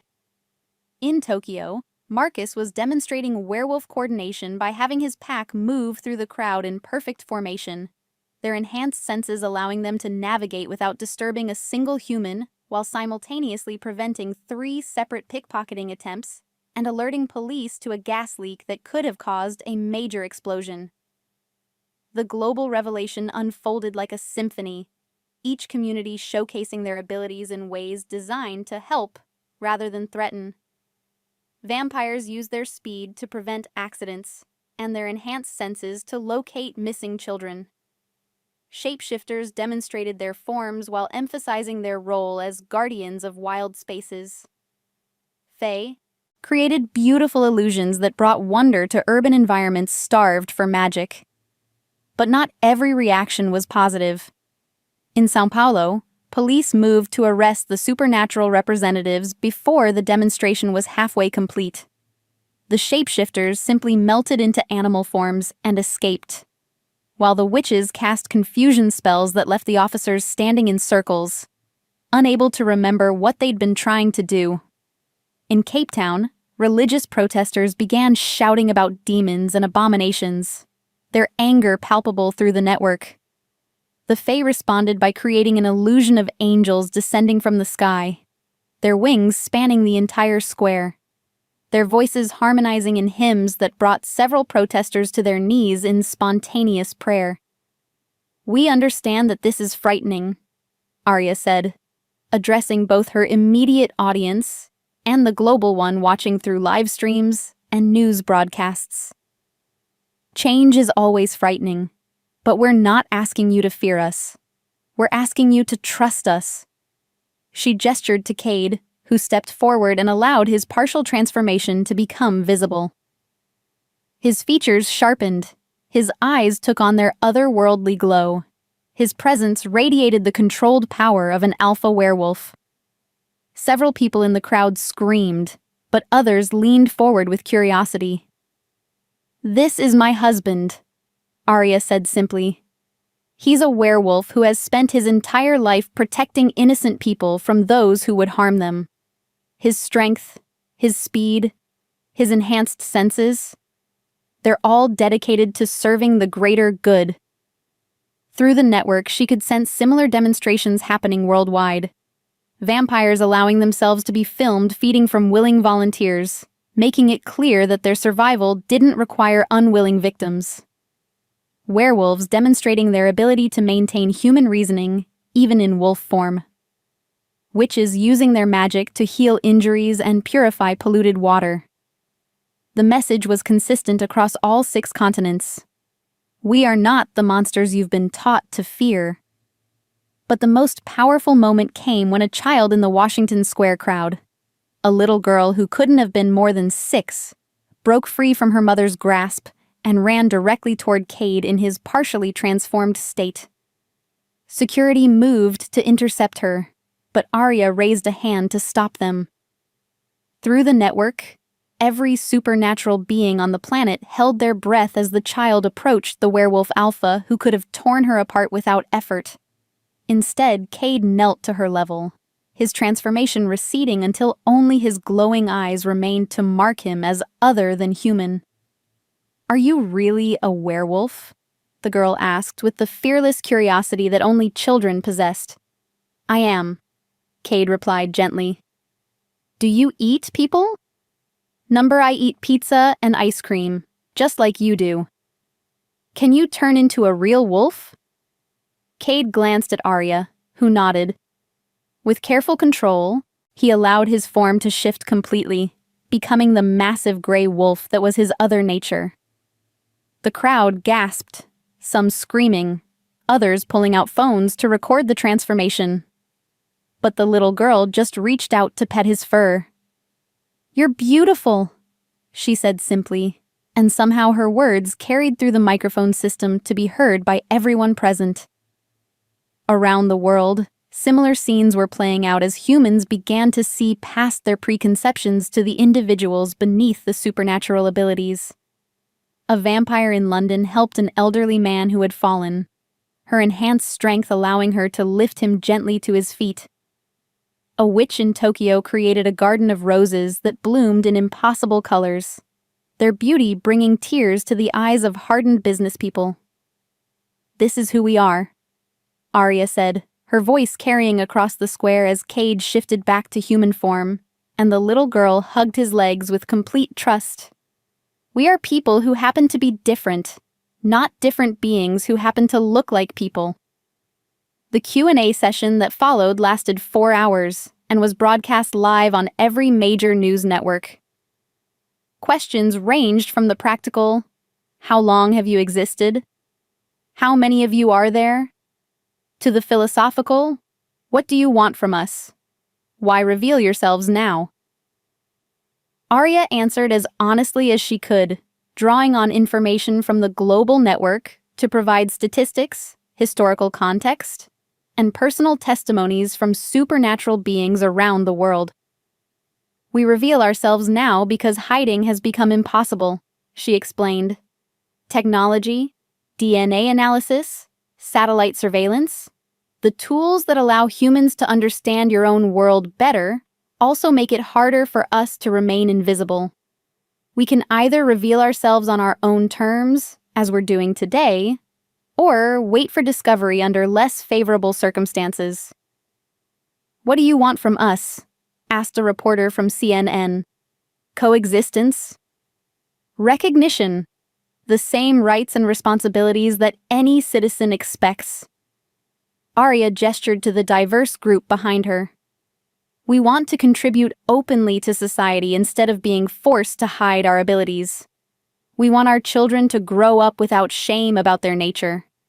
We want to work together to solve problems that neither humans nor supernatural beings can handle alone." "And if we say no?" The question came from a man in military uniform whose bearing suggested high rank. "Then we continue as we have for centuries, living among you, protecting you, helping where we can, but forced to deny half of who we are." Arya's expression was sad, but determined. "But we hope it won't come to that." The global reaction was as varied as humanity itself. In some countries, the revelation was met with fascination and cautious acceptance. Scientific communities scrambled to understand the implications of supernatural abilities for physics, biology, and medicine. Religious leaders debated whether these beings were divine gifts or tests of faith. Politicians calculated the potential benefits and risks of acknowledgement versus persecution. Other nations responded with fear and hostility. Military units were mobilized to contain the supernatural threat. Religious extremists declared holy war against demons among us. Conspiracy theorists proclaimed vindication of their wildest theories about shadow governments and hidden influences. But the most important reaction came from ordinary people. Within hours of the global revelation, social media was flooded with posts from humans sharing their own encounters with supernatural beings. The mysterious stranger who had helped during a car accident, the unusually intuitive doctor who had saved a child's life, the neighbor whose garden bloomed impossibly well. Stories emerged of supernatural beings who had served as teachers, firefighters, nurses, and soldiers. Veterans spoke of fellow service members whose lucky instincts had saved entire units. Parents credited their children's inexplicably gifted tutors with turning failing students into scholars. The pattern became undeniable. Supernatural beings had been serving humanity for generations, their contributions hidden, but their impact immeasurable. "We've been living in a world shaped by magic without knowing it," observed Dr. Elizabeth Warren, a Harvard anthropologist who became one of the first human experts on supernatural integration. "The question now is what we do with that knowledge." The answer came from an unexpected source. 3 weeks after the global revelation, As governments around the world struggled to formulate official policies regarding supernatural citizens, the United Nations received a formal proposal for the creation of a new international body, the Council for Supernatural Human Relations. The proposal came jointly from every major supernatural community on Earth, coordinated through the network that had once been designed to destroy them. It outlined a framework for cooperation that acknowledged both the unique abilities and the legitimate concerns of all parties involved. "We propose not integration, but collaboration," Arya explained during her address to the UN General Assembly. "Supernatural beings and humans working together while maintaining our distinct identities and cultures. We offer our abilities in service of the common good and ask only for recognition as equal partners in shaping our shared future." The vote was closer than anyone had hoped, but wider than anyone had feared. 127 nations in favor, 66 opposed, and 0 abstentions. The Council for Supernatural Human Relations was officially established with headquarters in Geneva and regional offices on every continent. Lady Dubois was elected the Council's first Director General, with Marcus serving as Head of Security and Dr. Chen leading the Scientific Research Division. Arya was offered the position of Chief Mediator, responsible for resolving conflicts between supernatural communities and human governments. It was, she reflected, exactly the kind of work she'd been preparing for her entire life. 6 months later, she stood in the garden of the Ravencroft estate, watching her husband play with a group of children from the local town, both human and supernatural offspring, who had become fast friends despite their different natures. The world had changed dramatically since the revelation. Not without difficulties, there had been protests, legislation, court cases, and more than a few incidents of violence on both sides. But humanity and the supernatural community were learning to coexist, one small step at a time. "Any regrets?" Cade asked, using the question that had become their private tradition. Arya considered the question seriously. The quiet life she'd once lived seemed impossibly distant now. She traveled constantly for the Council, mediating disputes and helping establish protocols for supernatural human cooperation. Their New England estate had become a training center for young supernatural beings learning to control their abilities. She'd published 3 books on magical theory that were being studied in universities around the world. It wasn't the peaceful existence she'd once thought she wanted. "None," she said finally. "This is exactly where I'm supposed to be." "Good," Cade said, turning her in his arms so he could kiss her properly. "Because I have some news that might complicate things further." "What kind of news?" His smile was tender and proud and slightly nervous. The kind that comes with tiny clothes and midnight feedings and the guarantee that our lives will never be boring. It took her a moment to understand what he was saying. When she did, joy exploded through her chest like starlight. "Really? Really? Our child will be the first born into a world where they don't have to hide what they are." Arya pressed her hand to her still flat stomach, marveling at the life growing there. A child who would inherit both Ravencroft magic and Thornfield's strength, who would grow up in a world where supernatural abilities were celebrated rather than feared. "They'll have an interesting childhood," she said. "The best kind," Cade agreed. As the sun set over their transformed world, Arya felt the whisper of ancestral voices on the evening breeze. Not just her own bloodline now, but generations of supernatural beings who had dreamed of a day when they could live openly and proudly. "You did it," they seemed to say. "You found the way."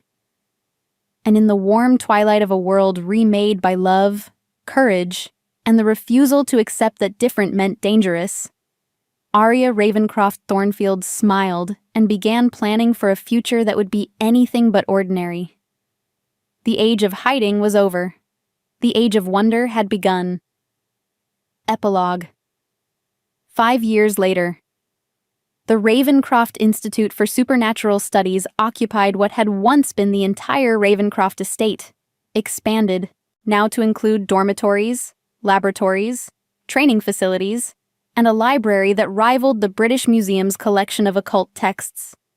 Students from around the world came to learn not just how to control their abilities, but how to use them in service of the greater good.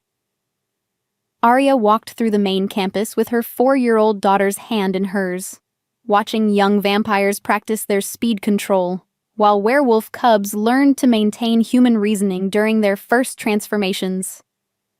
In the distance, a group of teenage witches was working with Fae instructors to create illusions that could be used for therapeutic purposes. "Mama, when will my magic come?" Elena asked, her green eyes, so like her mother's, bright with curiosity. "When you're ready for it," Arya replied, the same answer she'd given to this question dozens of times. "Magic isn't about age, sweetheart. It's about understanding who you are and what you want to do with that knowledge." Elena nodded solemnly, then brightened as she spotted her father emerging from the advanced combat training building. "Daddy?" Cade swept his daughter up in his arms, spinning her around until she squealed with delight. At 4, Elena showed signs of inheriting abilities from both sides of her heritage, enhanced senses from the Thornfield line, and an intuitive understanding of growing things from the Ravencroft bloodline. "How did the new students do?" Arya asked as they walked toward their private residence at the estate's heart. "Better than expected. The young vampire from Romania has excellent control for someone so recently turned, and the shapeshifter twins from Kenya are already showing signs of being able to coordinate their transformations." "Speaking of coordination," Arya said, checking her watch, "we need to get ready. The council meeting starts in an hour." The monthly Council for Supernatural Human Relations meetings were now held via a combination of physical presence and magical networking, allowing representatives from around the world to participate without the logistics nightmare of constant travel. Tonight's agenda included reports on the integration programs in 17 countries, updates on the joint research projects between supernatural communities and human universities, and discussion of a proposed treaty with the recently discovered community of deep-sea beings who had finally decided to make contact with surface dwellers. "More fish people?" Elena asked, having overheard the conversation. "Mer people," Cade corrected gently, "and they prefer the term oceanic humanoids." "Can I meet them?" "Maybe when you're older," Arya said, though she was already imagining the diplomatic headaches that would come from introducing yet another supernatural species to a world still adjusting to the existence of the ones they already knew about. The council meeting went smoothly, as they usually did these days. The framework they'd established for supernatural human cooperation had proven remarkably robust, flexible enough to accommodate new discoveries while stable enough to provide security for all parties involved. After the meeting, Arya and Cade tucked Elena into bed with her favorite story, a tale about a brave witch who learned that being different wasn't something to hide but something to celebrate. It was a story that hadn't existed when Arya was a child, one of thousands that had been written in the past 5 years to help supernatural children understand their place in the world. "Do you think she'll be happy?" Arya asked as they settled into their own bed, her head pillowed on Cade's shoulder. "Growing up in such a complicated world." "I think she'll be extraordinary," Cade replied, his fingers tracing lazy patterns on her arm. "She's got your compassion and your power, your sense of justice, and your refusal to accept that things can't be changed for the better. And your protective instincts and your ability to inspire absolute loyalty in everyone around you. A dangerous combination." "The best kind," Arya agreed, echoing his words from years earlier. Outside their window, the estate grounds were peaceful in the moonlight. Student dormitories glowed with warm light as young supernatural beings from every corner of the globe studied together, played together, learned together. In the distance, the lights of the nearby town twinkled like earthbound stars. Human and supernatural families living side by side in harmony that had once seemed impossible. It wasn't a perfect world. There were still conflicts, still misunderstandings, still those on both sides who preferred the old ways of fear and separation. But it was a world where a werewolf alpha could marry a witch, where their daughter could grow up proud of her mixed heritage, where supernatural abilities were seen as gifts to be shared, rather than secrets to be hidden. "Any regrets?" Cade asked, continuing their tradition. Arya thought about the quiet librarian she'd once been, the woman who had thought her biggest challenge would be deciding whether to accept a promotion. That life seemed like something from a dream now, distant and insubstantial compared to the vibrant reality of her current existence.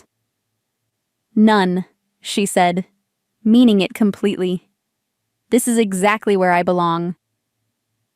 "Good," Cade murmured against her hair, "because I have a feeling our adventures are just beginning." Through the window, a shooting star traced its way across the night sky. A brief, brilliant reminder that the universe was vast and full of wonders yet to be discovered. Somewhere in that vastness, other worlds spun through space. Other species dreamed of contact. Other love stories waited to unfold. But tonight, in this moment, in this bed with her husband's arms around her and their daughter sleeping safely down the hall, Arya Ravencroft Thornfield was exactly where she was meant to be. The Age of Wonder was just getting started. This story explores themes of acceptance, the power of love to overcome fear, and the idea that true strength comes not from hiding what makes us different, but from embracing it and using it to make the world better. Arya's journey from isolated librarian to supernatural mediator reflects the universal experience of discovering our own power and learning to use it responsibly. Her relationship with Cade demonstrates that the best partnerships are built on mutual respect, shared values, and the willingness to face any challenge together.